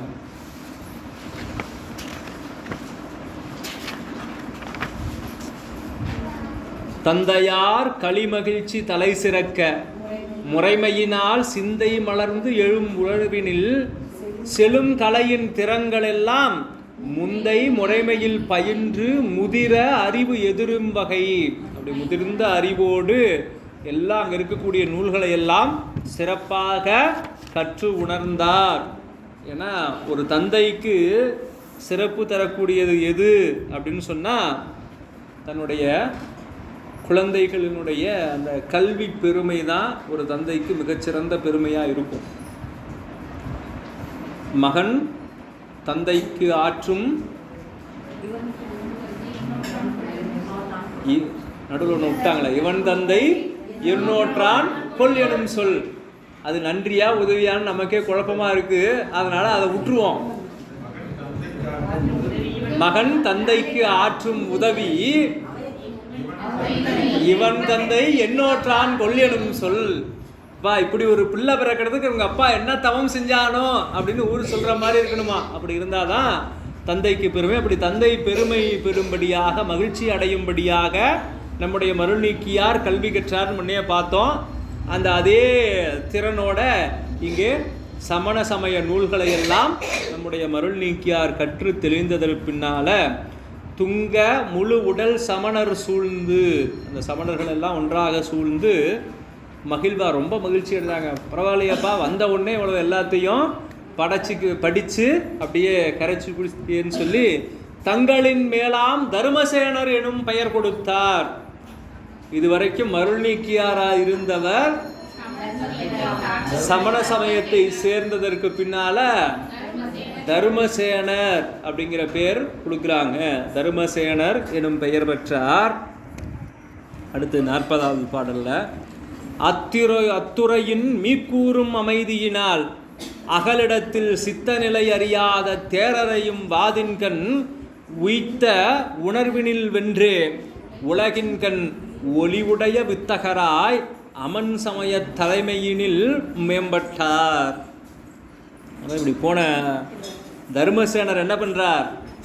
அவரை வாதிலை வெல்வதற்குரியவர்கள் யாரும் இல்லை எனும்படியாக சித்தநிலை அறியாத தேரரையும் புத்த சமயத்தை சேர்ந்தவர்களை எல்லாம் வாதுக்கு கூப்பிட்டு எல்லாத்தையும் அடித்து நொறுக்கி சமண சமயம்தான் சிறந்த சமயம்னு புத்த சமயத்தில் இருக்கிறவங்களை எல்லாம் தோற்கடிக்கிறார். அவங்களால அவர்களுடைய சமய கொள்கையை சொல்லி தர்மசேனரை வெற்றி கொள்ள முடியவில்லை. வாதின் கண் உய்த்த உணர்வினில் வென்றே, வாதத்தில் வெற்றி கொண்டு உலகின் கண் ஒளிவுடைய வித்தகராய் ஒரு சிறந்த அறிஞராக அமன் சமய தலைமையினில் மேம்பட்டார். அப்போ சமண சமயத்தில் மிகப்பெரிய அறிஞராக நம்முடைய தர்மசேனர் விளங்கினார் அப்படின்னு சொல்கிறார். சரி, தலைமையினில் மேம்பட்டு விளங்கினார். இப்போ இங்கே என்ன நடக்குது? இது வரைக்கும் திருநாவுக்கரசர் என்ன செய்தார், மருள்நீக்கியார் என்ன செய்தார்னு பார்த்தோம். மருள்நீக்கியார் இப்போ பார் முழுசாக மாறி நிற்கிற, சந்திரமுகியாக மாறி நிற்கிற கங்காவை பார் அப்படின்னு சொல்கிற மாதிரி தர்மசேனராக மாறி நிற்கிற மருள்நீக்கியாரை நாம் இங்கே பார்க்குறோம். அப்படி பார்த்துட்டு அடுத்து இப்போ திலகவதியாரங்க என்ன பண்ணுறாங்க அப்படிங்கிறத தெய்வ சேக்கிழார் நமக்கு காட்டுறார். அந்நெறியின் மிக்கார் அவர் ஒழுக ஆன்ற தவ செந்நெறியின் வைகும் திலகவதியார் தாமும் தொன்னெறியின் சுற்ற தொடர்பு ஒழிய தூய சிவ நன்னெறியே சேர்வதற்கு நாதன்தால் நன்னுவார். இப்போ 2 பேரும் ஒரே இடத்துல இருந்தாங்க. திலகவதியாரும் மருள்நீக்கியாரும் 2 பேருமே என்ன நடந்தது? அவங்களுடைய வாழ்க்கையில் அப்பா அம்மாவை இழந்துட்டாங்க. அடுத்து குடும்பத்திற்கு தலைமை தாங்க இருந்த கலிப்பகையாரையும் இழந்துட்டாங்க. அதனால் 2 பேரும் இந்த உலகத்தில் நிலையாமை கொள்கையை உணர்ந்து இந்த அறச்செயல்களெல்லாம் செய்துட்டு இருந்தாங்க. 2 பேருக்குமே இந்த உலக வாழ்க்கை வெறுத்தது. தம்பி புறப்பட்டார், சமண சமயத்துக்கு போயிட்டார். அக்கா புறப்படுறாங்க, என்ன பண்ணுறாங்கன்னு பார்ப்போம். அந்நெறியின் மிக்கார் அவர் ஒழுக, இவ்வாறு மருள்நீக்கியார் தர்மசேனராக மாறி நிற்க ஆன்ற தவ செந்நெறியின் வைகும் திலகவதியார் தாமும், திலகவதியாரும் என்ன பண்ணுறாங்க? தவ செந்நெறி சைவ நன்னெறியில் இருக்கக்கூடிய திலகவதியார் தாம் தொன்னெறியின் சுற்ற தொடர்பு ஒழிய, இந்த சுற்றங்கள் எல்லாம் வீண். முதல்ல அப்பா போனாங்க, பின்னாலே அம்மா போயிட்டாங்க, நீ அடுத்து பக்கத்தில் இருக்கிற சொந்தக்காரங்கள்லாம் அனுபவிச்சு ஒவ்வொருத்தராக போயிடுவாங்க. இவங்க நம்மளை காப்பாற்றுவாங்க, இவங்க நம்மளை காப்பாற்றுவாங்கன்னு இருந்து கடைசியாக எல்லாரும் போயிடுவாங்க. இது எதுனடா வாழ்க்கை அப்படின்னு முடிவு பண்ணி தூய சிவ நன்னெறியே சேர்வதற்கு நாதன்தாள் நன்னுவார். இனி இந்த உலகத்தில் யாரும் நமக்கு துணை இல்லை. ஊரும் சதமல்ல, உற்றார் சதமல்ல, உற்று பெற்ற பேரும் சதமல்ல, பெண்டிர் சதமல்ல, உலகத்தில் யாரும் சதமல்ல, நின்றால் சதம் கட்சி ஏகம்பனே அப்படின்னு பட்டினத்தார் சொல்லுவார். இந்த பாட்டை எடுத்து பாருங்கள், ஊரும் சதமல்ல அப்படின்னு தொடங்கும். அது மாதிரி இந்த உலகத்தில் யாரும் நிலையானவங்க இல்லை. அதனால் நிலை பெற்ற சிவபெருமானுடைய திருவடியை நான் சென்று சேர வேண்டும்னு அம்மையார் முடிவு பண்ணுறாங்க. எப்படி திரு ஆமூர்லேருந்து பாடலிபுத்திரம் போய் சேர்ந்தார் மருள் நீக்கியார், அதுபோல் அம்மையார் ஒரு இடத்துக்கு போகிறாங்க. பேராத பாச பிணிப்பு ஒழிய பிஞ்சகன்பால் ஆறாத அன்பு பெற ஆதரித்த அம்மடவார் நீரார் கெடில வட நீள்கரையில் நீடுபெறும் சீரார் திரு அதிகை வீரட்டானம் சேர்ந்தார். திருவதிகை வீரட்டானத்திற்கு நம்முடைய திலகவதியார் சென்று சேர்கிறாங்க. எப்படி பாருங்க, பேராத பாச பிணிப்பு ஒழிய, இந்த பாச பிணிப்பு நீங்கும்படியாக பிஞ்சகன்பால் ஆறாத அன்பு பெற. பிஞ்சகன் அப்படின்னு சொன்னால் சிவபெருமான், தலைக்கோலமுடையவன் அப்படின்னு பேர். அதாவது என்னென்னா, மற்றவங்கள்லாம் தலையில் பொருள்களை கொண்டு அலங்காரம் பண்ணுவாங்க. ஆனால் சிவபெருமானுக்கு இந்த பொருட்கள் அலங்காரமாக இருக்கக்கூடிய பொருட்களை எப்பவும் அவருடைய சிகையில் இருந்துக்கிட்டே இருக்கும். பிறைச்சந்திரன், கங்கை, இதெல்லாம் இயல்பாக அவருடைய சடையில் இருந்து கொண்டிருக்கும். அதனால் பிஞ்சகம் அப்படின்னு இறைவனுக்கு பெயர். அந்த சிவபெருமான் மேல் ஆறாத அன்பு பெற ஆதரித்த அம்மடவார் நீரார் கெடில வட நீள்கரையில், கெடில நதிக்கையினுடைய வடகரையில் இருக்கக்கூடிய பெரும் சீரார் திரு அதிகை வீரட்டானம் சேர்ந்தார். திருவதிகை திருத்தலத்துக்கு திலகவதியார் வந்து சேர்ந்தாங்க. கெடில நதி அது வடகரையில் இருக்கக்கூடிய திருத்தலம். அடுத்து 43வது பாடல். சென்று திருவீரட்டானத்து இருந்த செம்பவள குன்றை அடிபணிந்து கோதில் சிவச்சின்னம் அன்று முதல் தாங்கி ஆர்வமுற தம் கையால் துன்று திருப்பணிகள் செய்ய தொடங்கினார். சென்று திருவீரட்டானத்து இருந்த செம்பவள குன்றை அடிபணிந்து, திருவீரட்டானத்துக்கு போனவங்க அங்கே செம்பவள குன்று போல இருக்கக்கூடிய சிவபெருமான். சிவபெருமான் எப்படி இருப்பார்? செம்பவள குன்று, அப்படியே ஒரு பவளம் போன்ற மேனி. பொன்னார் மேனியன், பவளமேனியன், செம்மேனியன். செம்மேனியில் வெந்நீர் பூசியவர், பவளம் போல் மேனியிற்பால் வெந்நீரும்.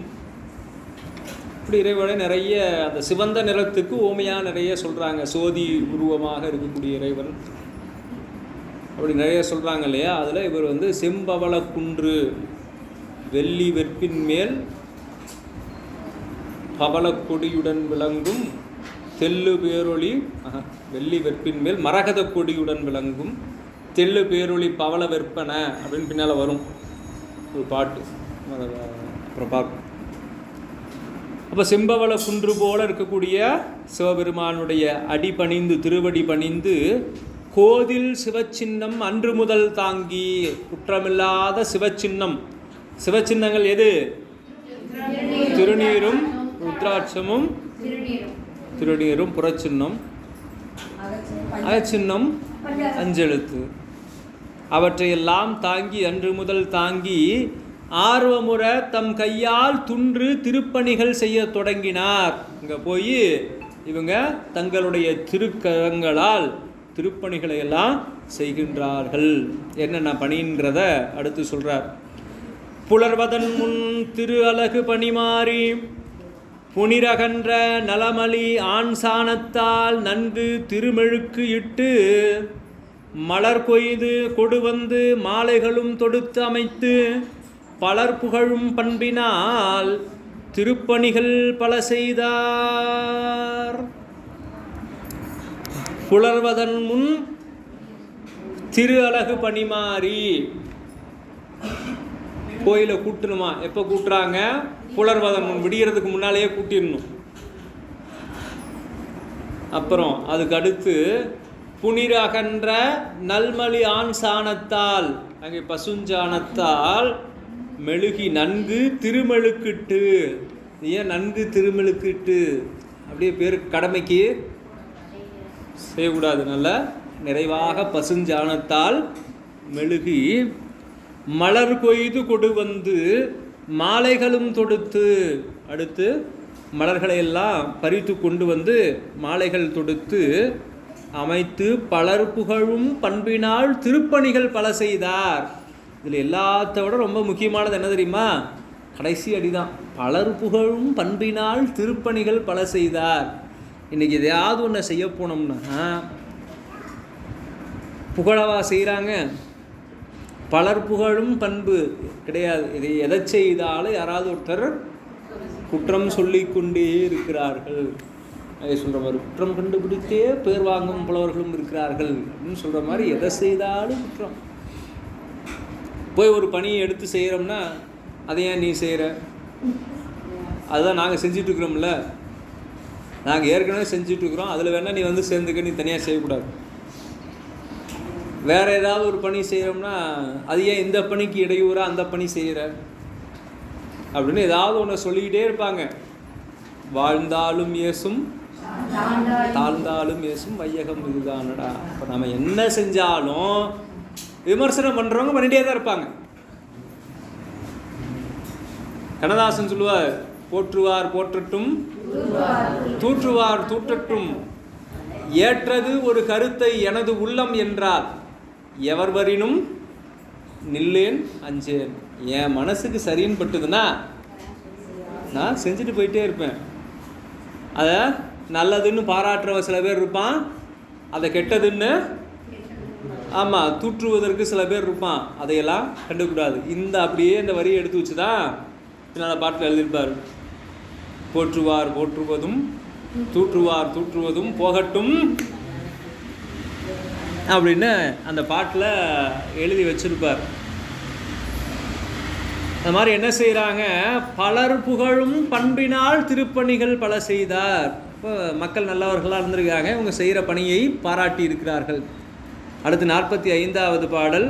நாளும் மிகும் பணி செய்து குறைந்து அடையும் நன்னாளில் கேளுரும் அன்புபுற ஒழுகும் கேண்மையினார் பின் பிறந்தார் கோளுரு தீவினை முந்த பரசமயம் குறித்ததற்கு மூளும் மனக்கவலையினால் முற்றவரும் துயருழந்து. இவங்களுக்கு எல்லாத்தையும் விட்டுட்டு வந்தாலும் ஒரு மனக்குறை, மன கஷ்டம் அப்படியே வருத்திக்கிட்டே இருக்குது. என்ன அப்படின்னா, இவ்வாறு பணி செய்து கொண்டே வராங்க. நாளும் மிகும் பணி செய்து குறைந்தடையும் நன்னாளில் கேளுரும் அன்புற ஒழுகும் கேண்மையினார். அப்போ ரொம்ப எல்லாரிடத்தும் அன்போடு இருக்கக்கூடிய அம்மையார் பின் பிறந்தார், அவருக்கு பின்னால் பிறந்த மருள் நீக்கியார் கோளுரு தீவினை முந்த பரசமயம் குறித்ததற்கு என்ன பண்ணிட்டார்? சமண சமயத்துக்கு போயிட்டார். மூளும் மனக்கவலையினால் முற்றவரும் துயர் உழந்து. அவங்களுக்கு ஒரு பெரிய துயரம். இவங்க ஏன் இந்த உலகத்தில் இருந்தாங்க? தம்பிக்காக தான் இருந்தாங்க. அக்கா நீ இருந்தால் தான் நான் உயிரோடு இருப்பேன்னு சொன்னார்ல. அப்போ அக்கா காட்டின வழியில் அமைதியாக இருந்திருக்கணும்ல. இல்லை, பிச்சுக்கிட்டு சமண சமயத்துக்கு போயிட்டார். இப்போ அம்மையார் சைவ சமயத்திலிருந்து ஐயோ இப்படி தம்பி இப்படி ஆயிட்டானே அப்படின்னு ரொம்ப வருத்தப்பட்டு இருக்கிறாங்க. அடுத்து பாருங்க. தூண்டு தவ விளக்கு அணையார் சுடரொளியை தொழுது என்னை ஆண்டருளும் நீராகில் அடியேன் பின் வந்தவனை ஈண்டு வினை பரசமய குழி நின்றும் எடுத்து ஆள வேண்டும் என பலமுறையும் விண்ணப்பம் செய்தனரால். தினம் இந்த அம்மா என்ன செய்வாங்க, போய் விடியற்காலையிலேயே விடியறதுக்கு முன்னாலே எழுந்து போய் கோயிலையெல்லாம் கூட்டி மெழுகி மலர்கள்லாம் பறித்து பூமாலை சாத்தி இறைவன்கிட்ட, சாமி எல்லாரும் நீங்கள் என்னை ஆட்கொண்டீங்கன்னு ஊரில் இருக்கிறவங்களாம் சொல்லிக்கிட்டே இருக்கிறான்.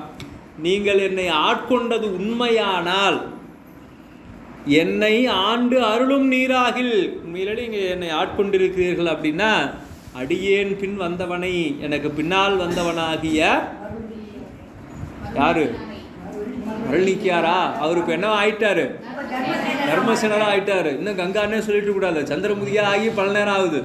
அப்போ மருள் நீக்கியாரை ஈண்டு, மருள் நீக்கியாரில் தர்மசேனரை ஈண்டு வினை பரசமய குழி நின்றும் எடுத்து ஆள வேண்டும்.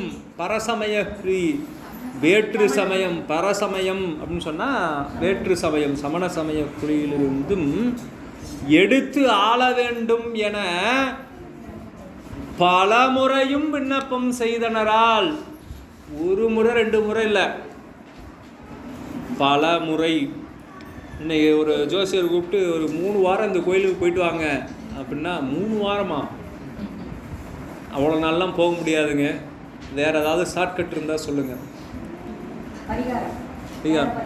வேற ஒரே நாளில் கொஞ்சம் ஒரு நாள் கூட ஒதுக்க முடியாது, இருக்கலாம் 1 மணி நேரத்தில், அதுவும் முடியாது 1 நிமிஷத்தில் ஏதாவது பண்ண முடியுமா? அப்படி ஏதாவது இருந்தால் சொல்லுங்கள். இல்லைன்னா அது பாட்டுக்கு அது இருக்கட்டும், நான் பாட்டுக்கு நான் என் வேலையை பார்க்குறேன்.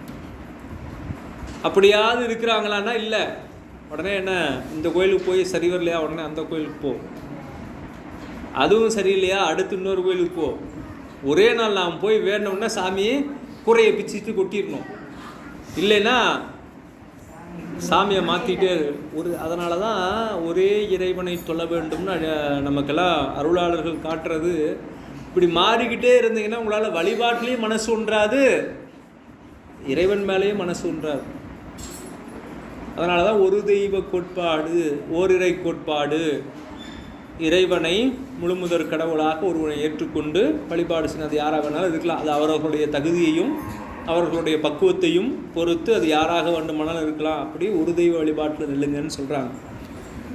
அம்மையார் என்ன செய்கிறாங்க, திலகவதியார் பல முறையும் அப்படியே திரும்ப திரும்ப இறைவனிடத்தில் கேட்டுட்ருக்காங்க. என்ன கேட்குறாங்க, தர்மசேனர் சைவ சமய, சமண சமயத்திலிருந்து சைவ சமயத்துக்கு வரும்.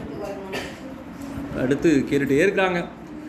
தவம் என்று பாயிடுக்கி தலைபறித்து நின்று உண்ணும் அவம் ஒன்று நெறி வீழ்வான் வீழாமே அருளும் என சிவம் ஒன்று நெறி நின்ற திலகவதியார் பரவ பவம் ஒன்றும் வினை தீர்ப்பார் திருவுள்ளம் பற்றுவார். சாமி யோசிக்கிறார், என்னடா இந்த அம்மா விடவே மாட்டேங்குது, திரும்ப திரும்ப கேட்டுட்டு இருக்கிறாங்களே. நீங்கள் காட்டுறாரு பாருங்க, தவம் என்று பாயிடுக்கி, பாயை கட்டிக்கிட்டு அதுதான் பெரிய தவம் அப்படின்னு பாயை கட்டி கொண்டு தலை பறித்து முடியெல்லாம் அப்படியே பிடிங்கிடுவாங்க. சமணர்கள் தான் மக்களையோடு இருப்பாங்க. முடி ஒவ்வொன்றா, ஏன்னா வலித்தால் திரும்ப வளரும் இல்லையா, அதனால் அதை வேரோடு அப்படியே பிடுங்கி எடுத்துட்டா திரும்ப வளராது. அதனால் அந்த முடியை பிடுங்கிடுவாங்க. தலை பறித்து நின்று உண்ணும், நின்றுட்டு தான் சாப்பிடுவாங்களாம். நாமெல்லாம் எப்படி சாப்பிடுவோம், நாமளும் எங்கே உட்காந்து சாப்பிட்றோம், எங்கே போனாலும் நின்றுட்டு சாப்பிட்றோம். எல்லா இடத்துலையும் கேட்டால் பஃபே சிஸ்டம். அந்த காலத்துலலாம் சாப்பிட்றவங்களும் உட்காந்துருப்பாங்க, பரிமாறுறவங்களும் வந்து பரிமாறுறதான் நம்ம பழக்கம். இன்றைக்கி என்ன ஆகிப்போச்சு, பரிமாறுறவன் ஒரே இடத்துல இருக்கான். இவன் தட்டை எடுத்துக்கிட்டு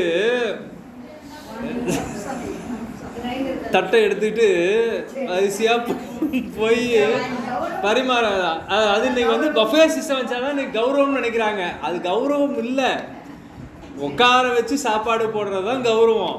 பஃபே சிஸ்டம்லாம் நமக்கு வசதியாக இருக்கோ அது எல்லாத்தையும் கௌரவம்னு மாற்றிக்க வேண்டியது. இல்லையா? அதனால் பஃபே சிஸ்டம்னு தட்டு எடுத்துக்கிட்டு நாம் போய் சில இடங்களெல்லாம் ஒன்றும் பண்ண முடியல, வேறு வழி இல்லை. இன்றைய உலக சூழலுக்கு நாமளும் மாறிக்கொள்ள வேண்டியதாக இருக்குது. ஆனால் தெளிவாக சொல்கிறார், நின்று உண்ணும் சமணர். இன்றைக்கும் சில நண்பர்கள்லாம் வெளியில் டீ குடிக்க போனால் கூட நின்றுட்டு டீ குடிக்கிற மாதிரி கடையெல்லாம் போய் டீ குடிக்க மாட்டாங்க. எனக்கு தெரிந்த ஒரு அன்பர், அவர் ரொம்ப பெரியவர். அதனால் நின்று உண்ணும் அவம் ஒன்று நெறி வீழ்வான். அது தவம்னு சொன்னாலும் அங்கே இருக்கிறது முழுக்க என்னது? அவம்தான். நெறி வீழ்வான் வீழாமே அருளும்.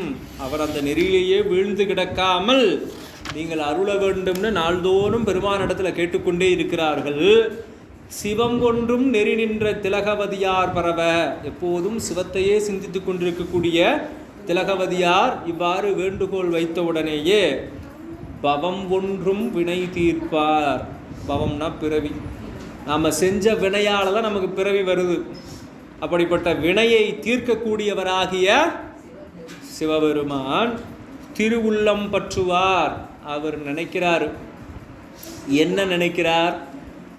அவர் நினைச்சதெல்லாம் நடக்கும்.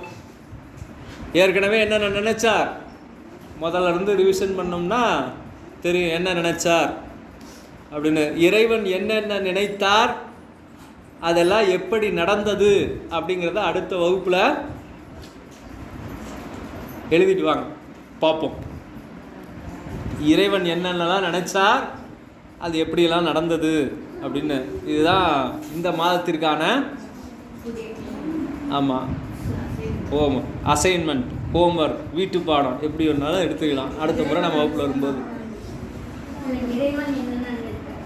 இறைவன் என்ன நினைத்தார், அது எவ்வாறு நடந்தது. நாம் நினைக்கிறதெல்லாம் நடக்காது, ஆனால் இறைவன் நினைத்தால் நடக்கும். அவர் இதுவரைக்கும் நம்ம எத்தனை நாயன்மார் புராணம் பார்த்துருக்குறோம்? 20 பார்த்துருக்குறோம். 20 நாயன்மார்களுடைய புராணத்திலையும் இறைவன் என்ன நினைக்கிறான், இறைவன் என்ன நினைத்தான், இறைவன் நினைத்தது எவ்வாறு நடந்தது அப்படிங்கிறத தேடி எடுங்க, பார்ப்போம் எத்தனை வருதுன்னு. நானும் வீட்டில் போய் உட்காந்து தேடி எடுக்கிறேன். மண்ணு தபோதனியார்க்கு கனவின் கண் மழவிடையார் உன்னுடைய மனக்கவலை ஒழினி உன் உடன் பிறந்தான் முன்னமே முனியாகி எமை அடைய தவம் முயன்றான் அன்னவனை இனி சூளைமடுத்து ஆல்வம் என அருளி. அப்போ இப்படி நாள்தோறும் இறைவனிடத்தில் என்னுடைய தம்பி சைவ சமயத்திற்கு வர வேண்டும் அப்படின்னு திலகவதியார் கேட்டுக்கொண்டே இருக்க சாமி கனவுல சொல்கிறாராம், மண்ணு தபோதனியாருக்கு கனவின் கண் மழவிடையார் உன்னுடைய மனக்கவலை ஒழி நீ கவலையே படாத, உன்னுடைய தம்பி எங்கே கூட்டிகிட்டு வந்துடுறேன். அவன் எப்படிப்பட்டவன்? உன் உடன் பிறந்தான் முன்னமே முனியாகி இயமை அடைய தவம் முயன்றான். முற்பிறவியிலேயே ஒரு வாகீச முனிவராக இருந்தார். இங்கேதான் அவருடைய இந்த பிறவிலையும் வாகீசர்னு பேர் உண்டு. முன்னாலேயே வாகீசராக தான் அவர் இருக்கிறார். வாகீச முனிவராக இருந்தவர் என்ன செய்கிறார் அப்படின்னா, இது ஒரு புராண தொடர்போட சொல்லுவாங்க. அப்போ ராவணன் கையிலையை எடுத்து கொண்டு சாமி கால் விரலை ஊன்றி கீழே கிடக்கும்போது அப்படியே அழுதுட்டு இருக்கான். அப்போ தான் நான் வாகீச மாமுனிவர் அப்படியே கைலாய மலையை வலம் வந்துட்டு இருக்கார். வலம் வந்துட்டு இருக்கும்போது என்னடா அங்கே சத்தம் கேட்குது அப்படின்னு சொல்லி திரும்பி பார்த்தா ராவணன் மலைக்கு அடியில் கிடந்து அப்படியே அழுது கொண்டிருக்கிறான். பார்த்த உடனே என்னப்பா அது அப்படின்னு கேட்குறாரு. யார் தெரியாமல் வந்து மாட்டிக்கிட்டேன், ஏற்கனவே இது பெரிய மலை, இந்த மலைக்கிட்ட மோதிரம்னு தெரியாமல் நான் என்ன பண்ணிட்டேன், சாதாரண மலைன்னு நினச்சி தூக்கி இந்தாண்ட வச்சுட்டு போயிடலான்னு தூக்குனேன். இறைவன் என்ன பண்ணிட்டார், அழுத்திட்டார். கால் விரலால் தான் அழுத்தினார். அது இவனுக்கு தெரியாதுல்ல. அங்கேருந்து சாமி கால் விரலால் அழுத்தினார், இவன் உள்ளே மாட்டிக்கிட்டான். இப்போ எப்படி தப்பிக்கிறதுன்னு தெரியல சாமி அப்படின்னு நிற்கும்போது சாமகானம் பாடு. இறைவனுக்கு சாமகானம் பிடிக்கும். சாமகானம் பாடினேன்னா உன்னை இந்த துன்பத்திலிருந்து இறைவன் காப்பாற்றுவார்னு சொல்லிட்டு இவர் அப்படியே போயிடுறார். போ கீழே போ அப்படின்றார். நீ எதுக்கு வந்த? அவனுக்கு உதவி பண்ணதுனால கீழே பொன்சாமி சொல்லிட்டாரா அப்படின்னு சொல்லுவாங்க. அப்படி ஒரு மரபு உண்டு. வாகீச மாமுனிவர் பின்னால் இங்கே வந்து அவனுக்கு தீயவனுக்கு உதவி செய்த காரணத்தினால மீண்டும் பிறவி எடுத்தார் அப்படின்னு சொல்லுது. முன்னமே முனியாகி எமை அடைய தவம் முயன்றான் அன்னவனை இனி சூளை மடுத்து ஆல்வம் என அருளி. அப்போ இங்கே என்ன சொல்கிறார்? உன்னுடைய தம்பிக்கு நான் சூளை நோய் கொடுத்து அவனை ஆட்கொள்கிறேன், நீ மனக்கவலையை விட்டுரு அப்படின்னு சொல்கிறார்.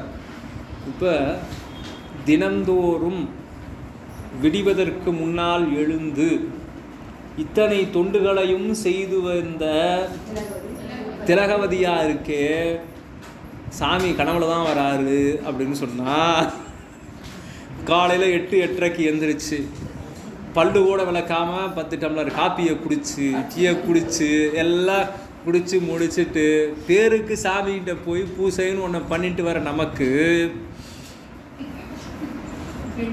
எப்போ எப்படி கனவுலையாவது அது வந்துருமா அப்படின்னு நினைக்கிற அளவுக்கு தான் நம்மளுடைய வழிபாடுகளாக இருக்குது. அப்போ இவ்வளவும் செய்த அம்மையாருக்கு இறைவன் கனவுல அருள் செய்கிறார். அப்போ பார்க்குறோம். இப்படிலாம் பார்த்த உடனே அடுத்து சாமி சொல்லிட்டா நடக்கும். நம்ம எப்போவுமே சொல்கிறது தான் செய்வோம், செய்கிறது தான் சொல்லுவோம் அப்படின்னு இருக்கிறவர் சாமி மட்டும்தான், வேறு யாரும் அப்படி கிடையாது. அப்போ இறைவன் என்ன செய்கிறார்? இப்படி சூளை மடுத்து ஆள்வம்னு சொல்லிட்டார். உடனே என்ன ஆச்சு? அந்த சூளை புறப்பட்டு போய் தர்மசேனருடைய வயிற்றுல புகுந்துருச்சு. பண்டு புரி நல் தவத்து பழுதின் அளவு இறை வழுவும் தொண்டரை ஆளத் தொடங்கும் சூளை வேதனை தன்னை கண் தரு நெற்றியர் அருள கடும் கனல் போல் அடும் கொடிய மண்டு பெரும் சூளை அவர் வயிற்றின் இடை புக்கதால். சாமி சொன்ன உடனே புறப்பட்டு போயிடுச்சு. பண்டு புரி நல் தவத்து பழுதின் அளவு. தவம் செஞ்சாலும் பழுதில்லாத தவமாக செய்யணும். தவம்னு சொல்லிட்டு போய் அவத்தை செஞ்சுட்டு வரக்கூடாது. கோயிலுக்கு போகிறது எதுக்கு? புண்ணியத்தை தேடுறதுக்கு, சாமி கும்பிடுறதுக்கு போகிறோம். எதுக்காக சாமி கும்பிட்றோம்? நமக்கு புண்ணியம் வரணும், நல்வினை பயன் கிடைக்கணும் அப்படின்னு போகிறோம். ஆனால் அங்கே போய் இல்லாத வேலைகளை எல்லாம் செய்து தீவினையை தேடிட்டு வரக்கூடாது. என்னங்க கோயிலுக்கு போனால் எப்படி தீவினை வரும்? கோயிலுக்கு எதுக்கு போனோம்? சாமி கும்பிட தான் போனோமா? சரி, சாமி கும்பிட போனால் அவருடைய அருள் பெற போனோம். ஆனால் அவரை நினைத்தா நம்ம வழிபாடு பண்ணணும். வழிபாடு என்ன பண்ணணும்? இறைவனை நினைத்து வழிபாடு பண்ணலை. போகிற வழியில் இறைவனை நினைத்துட்டு போனோமா? போகலை. கோயிலுக்குள்ளே போயாவது இறைவனை நினைச்சோமா? நினைக்கல. சரி, இறைவனுடைய கருவறை முன்னால் நிற்கும் போதாவது இறைவனை நினைச்சோமா? நினைக்கல. அப்புறம் என்னென்ன பண்ணுறோம்? அவசரமாக போகிறது. கோயிலுக்குள்ளே அவசரமாக வேகமாக போகக்கூடாது. யார் அவசரமாக போகலான்னா அங்கே பணி செய்கிறவங்க ஏதாவது ஒரு அவசர வேலைக்காக அவங்க அவசரமாக போகலாம், நாம் போகக்கூடாது. வழிபாட்டுக்காக நாம் போகும்போது திருக்கோயிலுக்குள்ளே அவசரமாக வேகமாக போகக்கூடாது. அது எப்படி தெரியுமா சொல்லுவாங்க? ஒரு உதாரணம், கோயிலுக்குள்ளே எப்படி நடக்கணும் அப்படின்னு சொன்னால், ஒரு நிறைமாத கர்ப்பிணி பெண் தன்னுடைய கையில் கண்ணாடி பாத்திரத்தில் எண்ணெயை வழியை எடுத்துக்கிட்டு அந்த எண்ணெய் சிந்தாமல் இருக்கணும்னு நடந்து போனால் எப்படி போவாளோ அப்படி போகணுமா? கோயிலுக்குள்ளே போகிறோமா? ஐயோ அவன் போனால் முன்னால் நின்றுவான், நான் தான் போய் முதல்ல நிற்கணும், அவனை முடிஞ்சால் தாண்டி போவோம், இல்லைன்னா தள்ளி விட்டுட்டு போவோம். அப்படி தான் நாம் கோயிலுக்குள்ளே போகிறோம். சரி, அவன் 7:05 வந்துட்டான், முன்னால் நின்றுட்டுருக்கான், நாம் 8:05 தானே போனோம், பின்னால் நிற்போமே. அதெல்லாம் கிடையாது. அவன் எப்படி எனக்கு முன்னால் நிற்கலாம்?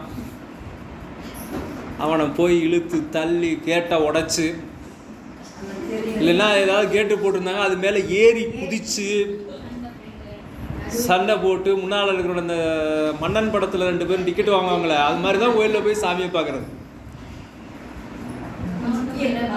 கவுண்டமணி ஆமாம் இருக்கிறவன் தலை மேலெல்லாம் நடந்து போய் அப்படியெல்லாம் போய் சாமியை பார்த்து நம்ம வர வாங்கிட்டு வந்துடுறோம். அப்போ அப்படியெல்லாம் போகக்கூடாது, இப்படி தான் போகணுமா. திருமுறை பாடினாலும் இப்படி தான் பொறுமையாக பாடணும். ஒவ்வொரு சொல்லும் எப்படி இருக்கணும், கேட்ட உடனே அடுத்தவங்களுடைய மனசில் நுழையணுமா. ஆமாம், என்ன பாட்டுன்னு தெரியாமல் என்னமோ பாடுறான். பாட்டு தெரிஞ்சவனுக்கும் அது என்ன பாட்டுன்னு தெரியாத மாதிரி, ஏற்கனவே தெரிஞ்சவனும் மறக்கிற மாதிரி, என் குரல் தான் தனியாக தெரியணும். இப்போ எல்லாரும் அது என்ன சொல்கிறது, அந்த சுதின்னு சொல்லுவாங்க, அந்த சங்கீத பாஷைன்னு சொல்கிற மாதிரி அந்த இதில் சுதின்னு சொல்லுவாங்க. எல்லோரும் 1.5 கட்டையில் பாடினா அது என்ன 1.5ல் பாடுறது, அது பாடினா நம்மளுது அவனுக்கு கூட்டமாக போகும்போது தெரியாது. நாம் தனியாக ஒரு சுதியில் பாடினாதான் கூட்டத்தில் நம்ம தனியாக தெரிவோம் அப்படின்னு சொல்லி எதுலேயும் யாரோடையும் சேர்றதில்லை. அப்படி ஒரு தனியாக தெரியணும் அப்படின்னு இதெல்லாம் பண்ணுறோம். திருமுறையை நிதானமாக சொல் தவறில்லாமல், கந்தர் அலங்காரத்தில் ஒரு பாட்டு வரும், எழுத்து பிழையற கற்கின்றீர் அப்படின்னு சொல்லுவார். எழுத்து பிழையோட பாடக்கூடாது அப்படின்னு ஒரு மரபு இருக்கு. அருணகிரிநாதன் தான் கந்தர் அலங்காரத்தில் அழித்து பிறக்க ஒட்டா அகில்வேளன் கவியை எழுத்து பிழையற கற்கின்றீர் அப்படின்னு சொல்கிறார். எழுத்து பிழை இல்லாமல் கற்கணும், சொல்லணும், திருமுறையை சொல்லணும். திருமுறையை அப்படியே எப்படி கோயில் வேலை வர மாதிரி அப்படிலாம் வேகமாக சொல்லக்கூடாது.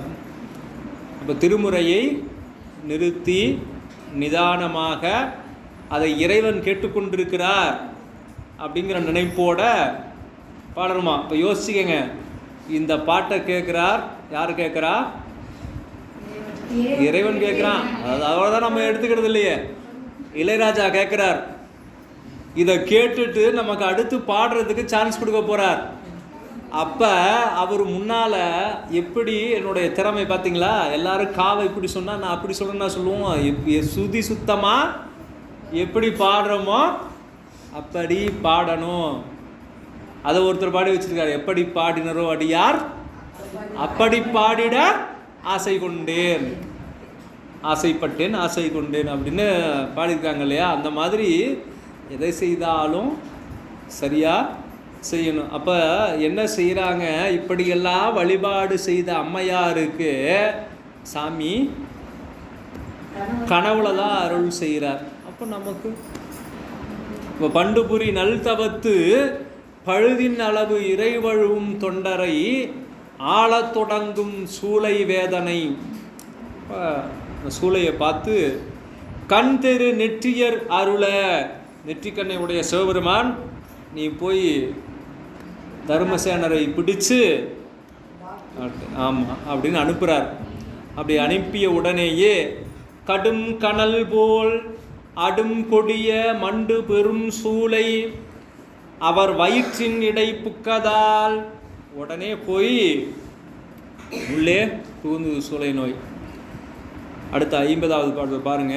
அடைவில் அமன்புரி தருமசேனர் வயிற்று அடையும் அது வட அனலும் கொடுவிடமும் வச்சிரமும் பிறவுமாம் கொடிய எலாம் ஒன்றாகும் என குடரின் அகம் குடைய படர் உழந்து நடுங்கி அமன் பாழி அறை இடை விழுந்தார்.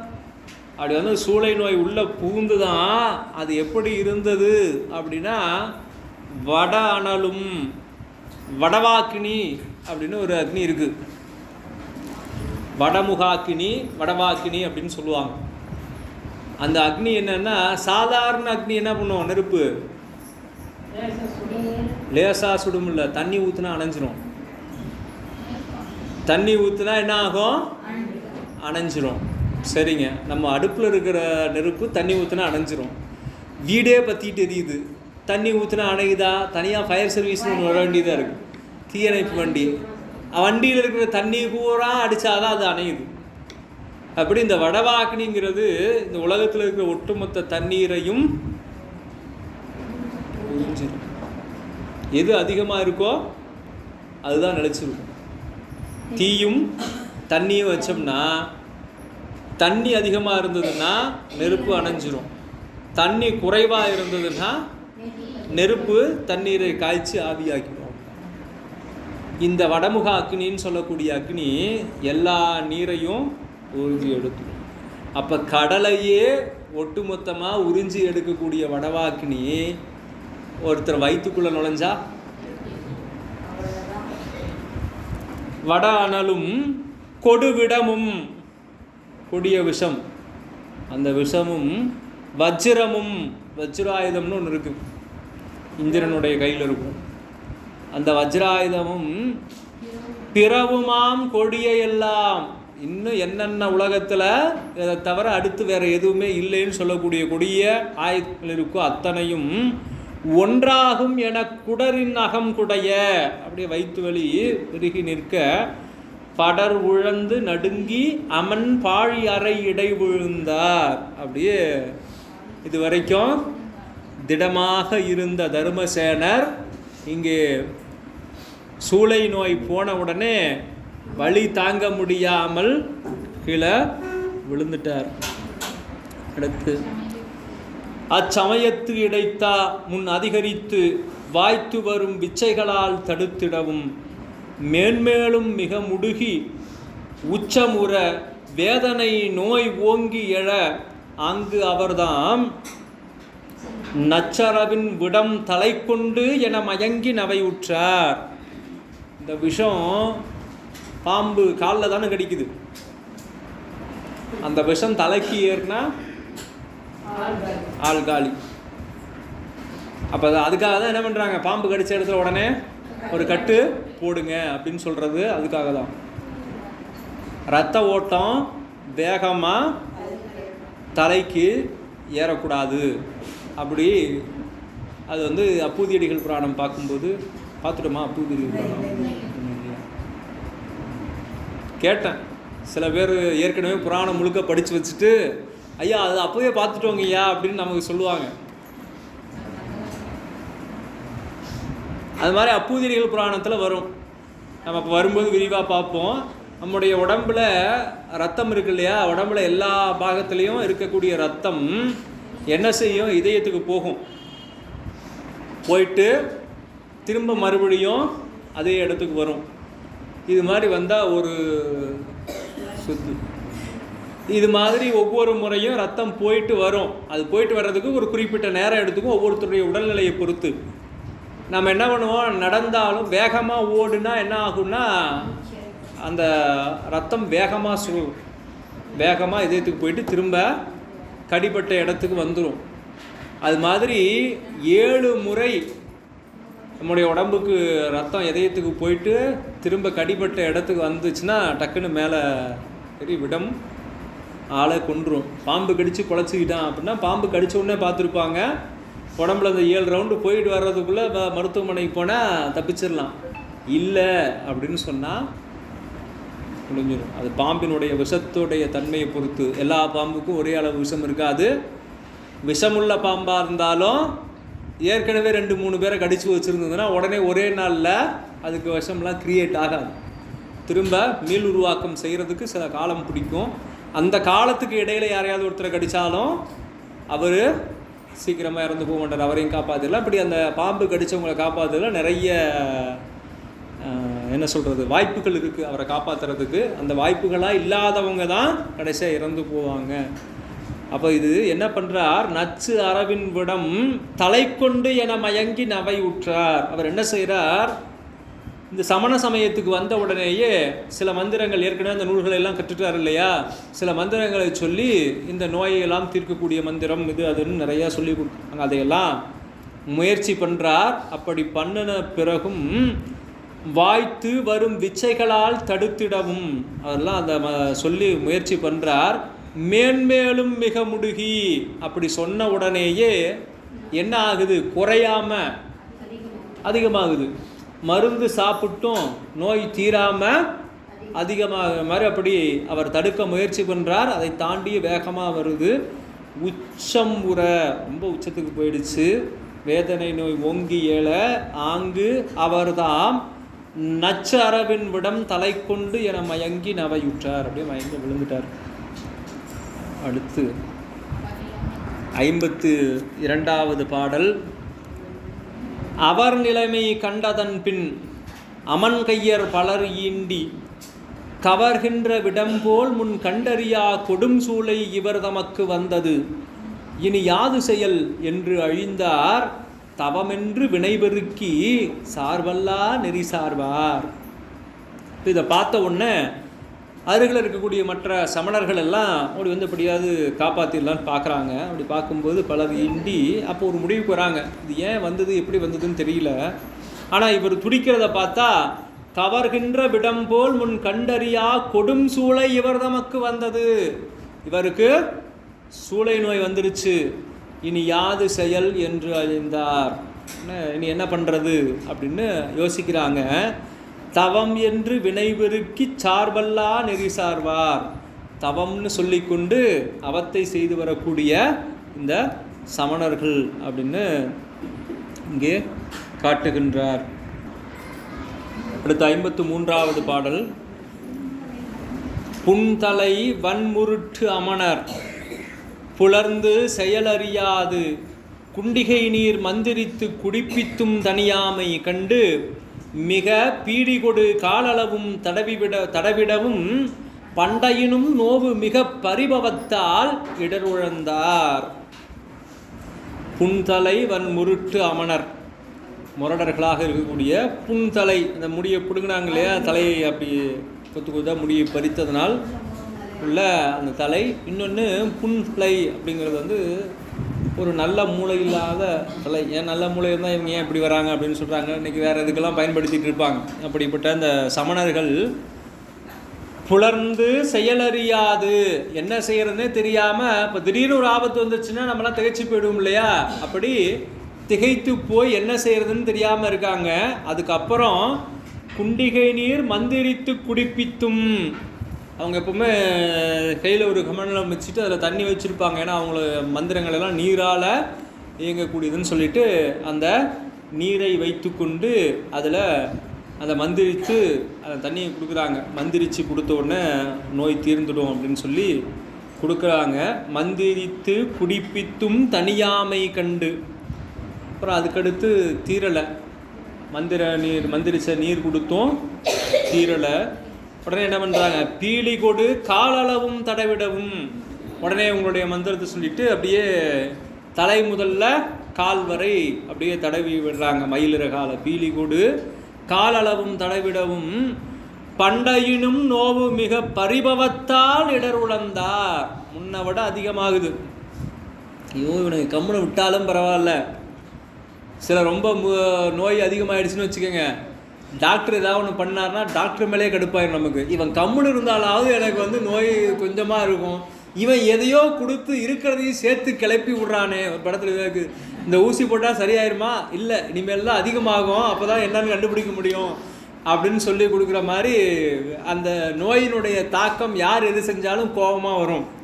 உடனே என்ன செய்கிறார், இப்படி இவனுங்க ஏன் இப்படி பண்ணுறானுங்க அப்படின்னு சொல்லி இடர் உழந்து நிற்கிறார். தாவாத புகழ் தர்மசேனருக்கு வந்த பினி ஓவாது நின்றிடலும் ஒழியாமை உணர்ந்தாராய். ஆஹா நாம் என் செய்கோம் என்று அழிந்த மனத்தினராய் போவார்கள், இது நம்மால் போக்கரிதாம் என புகன்று. தாவாத புகழ் தர்மசேனருக்கு வந்த பிணி. அவரை மாதிரி யார் இருக்கா அப்படின்னு சொல்லக்கூடிய அளவிற்கு பெரிய புகழை உடைய தர்மசேனருக்கு வந்த நோய். எவ்வளவு பெரிய ஆளாக இருந்தாலும் நோய் வந்தால் தோண்டு தான் ஆகணும். அதனால் வந்த பிணி ஓவாது நின்றிடலும், குறையவே மாட்டேங்குது, அப்படியே இருக்குது. ஒழியாமை உணர்ந்தாராய், என்னென்னமோ பண்ணி பார்க்குறாங்க.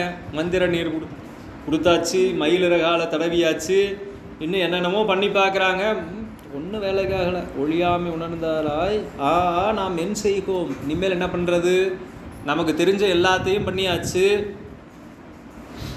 என்று அழிந்த மனத்தினராய் போவார்கள். இனிமேல் என்ன செய்கிறது என்று இது நம்மால் போக்கரிதாம் என புகன்று, இனிமேல் எல்லாம் சரி பண்ண முடியாதுப்பா, உனக்கு வந்த நோயை தீர்க்க முடியாது என்று சொல்லி குண்டர்களும் கைவிட்டார். சமணர்கள்லாம் இங்கே இனிமேல் முடியாதுன்னு சொல்லிட்டாங்க. கொடும் சூளை மிசை கொண்டு மண்டி மிக மேன்மேலும் முடுகுதலால் மதிமயங்கி பண்டை உறவு உணர்ந்தார்க்கு திலகவதியார் உளரா கொண்டு அவர்பால் ஊட்டுவான் தனை விட்டார் குறிப்பு உணர்த்த. இப்போ கூட இருக்கிறவன்லாம் என்ன பண்ணுவான், இருந்ததையெல்லாம் உறிஞ்சிட்டு அதுக்கப்புறம் இனிமேல் இவன்கிட்ட ஒன்றும் தேராது அப்படின்னு சொல்லி விட்டுட்டு போயிடுவான். அப்படி விட்டுட்டு போனவுடனே கடைசியாக யார் ஞாபகம் வரும் தெரியுமா, பண்டை உறவு உணர்ந்தார்க்கு. அடடா, ஆமாம், யார்கிட்ட போனால் நம்ம பழைய ஆள், அவர்கிட்ட போய் கேட்போம், ஏதாவது கொடுப்பார். நம்ம சொந்தக்காரங்கிட்ட போய் நிற்போம், நமக்கு யார் ரொம்ப நெருங்கியவர்களோ அவர்களிடத்துல போய் கேட்போம் அப்படின்னு ஒரு முடிவுக்கு வருவோம் இல்லையா. குண்டர்களும் கைவிட்டார் கொடும் சூளை மிசை கொண்டு மண்டி மிக மேன்மேலும் முடுகுதலால். அப்போ ரொம்ப அந்த சூளை நோய் அவரை கொடுமையாக துன்புறுத்துது. நம்ம ரொம்ப கஷ்டப்பட்டோம்னா தான் நமக்கு என்ன வரும், பழைய நினைவு வரும். யார் நமக்கு நன்மையை செய்யக்கூடியவர்கள், யார் நமக்கு பொய்யா நம்மளை புகழ்ந்துரைத்து தீமையை செய்து கொண்டிருந்தார்கள்னு கடைசி நேரத்தில் தான் தெரியும். வள்ளுவர் சொல்வார் ஒரு திருக்குறள்ல, கிளைஞரை நீட்டி அளக்கும் கோல் அப்படின்னு சொல்லுவார். கிளைஞரை நீட்டி அளக்கும் கோல், அதாவது கஷ்டப்படுற நேரத்தில் தான் தெரியும் யார் உண்மையான நண்பர்கள் யார் பொய்யான நண்பர்கள் அப்படின்னு. கிளைஞரை நீட்டி அளக்கும் கோல்னு சொல்லுவார். அது என்ன குறள்னு தேடி கண்டுபிடிங்க. அந்த மாதிரி பண்டை உறவு உணர்ந்தார்க்கு, உடனே அவருக்கு யார் ஞாபகம் வருது அப்படின்னா திலகவதியார். ஏன்னா இவர் இறந்து போய்விடுவேன்னு சொல்கிறார் இல்லையா, அதுக்காக நான் இனிமேல் யார் இருக்கிறதுக்காக நான் வாழணும், யாருக்காக நான் வாழணும்னு கேட்டு நானும் இறந்து போகிறேன்னு மறுநீக்கியாராக இருந்தபோது அவருக்காக உயிர் தாங்கியவர் யார், திலகவதியார். அவர்களுடைய நினைவு வருது. பண்டை உறவு உணர்ந்தார்க்கு திலகவதியார் உளரா கொண்டு அவர்வால் ஊட்டுவான் தனை விட்டார் குறிப்பு உணர்த்த. அப்போ நமக்கு ஒரு கஷ்டம் வரும்போது அது வரைக்கும் அவங்கள கண்டுக்கவே மாட்டோம். நமக்கு கஷ்டம் வந்த உடனே நாம் கஷ்டப்படுறோன்னு தெரிஞ்சால் யார் கஷ்டப்படுவாங்களோ அவங்கக்கிட்ட போய் உதவி கேட்டால் தான் கிடைக்கும்.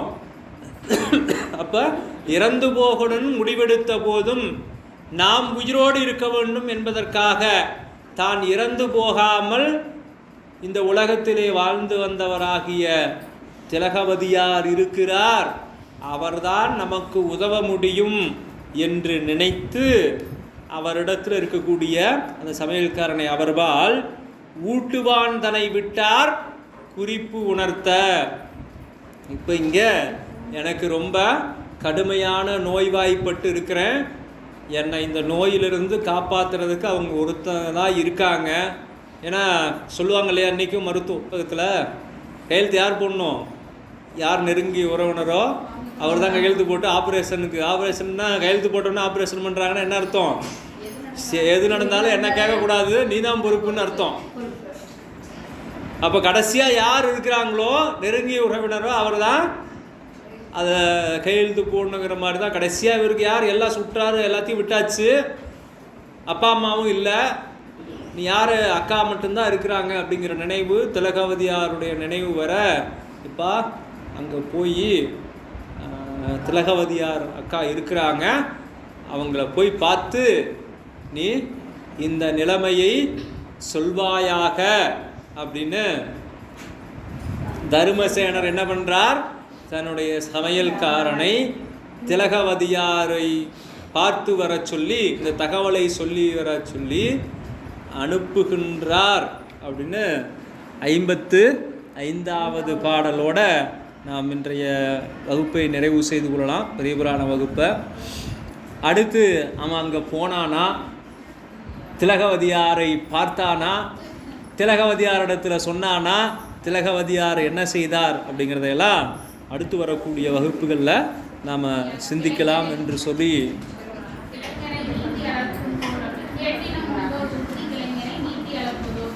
கேட்டினும் உண்டோர் உறுதி கிளைஞரை நீட்டி அளக்கும் கோல். இப்போ எனக்கு துன்பம் வந்துருச்சுன்னு வருத்தப்படுறீங்களே, அந்த துன்பத்தை விட சிறந்த அளவுகோல் இருக்கா? யார் உங்களோட உண்மையான உறவுன்னு தெரிஞ்சுக்கிறதுக்கு அப்படின்னு வள்ளுவர் சொல்கிறார்.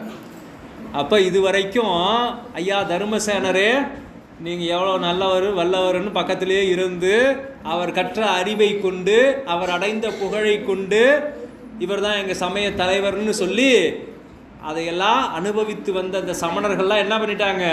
இப்போ தருமசேனருக்கு நோய் வந்த உடனேயே விட்டுட்டு ஓடிட்டாங்க. அப்போ அவருக்கு யார் நினைவு வருகிறது அப்படின்னு சொன்னால் திலகவதியார் அக்காவுடைய நினைவு வருகிறது என்பதை இங்கே நமக்கு 55வது பாடலில் நமது தெய்வ சேக்கிழார் பெருமான் நமக்கு இங்கே அருளி இருக்கின்றார். திருச்சிற்றம்பலம். இதுகாரும் இந்த வகுப்பிலே ஏதேனும் எங்களையும் அறியாமல் சொற்குற்றமோ பொருட்குற்றமோ செய்திருந்தால் அது அடியேனுடைய சிற்றறிவின்பாற்பட்டது என்றும் நிறைகள் இருந்தால் அது இந்த ஞானாசிரிய பெருமகனார் சிவமா ஜானகிராமன் ஐயா அவர்களுடைய அருட்கருணையை சார்ந்தது என்று சொல்லி நல்லதொரு வாய்ப்பிற்கு நன்றி கூறி நிறைவு செய்கின்றோம். திருச்சிற்றம்பலம்.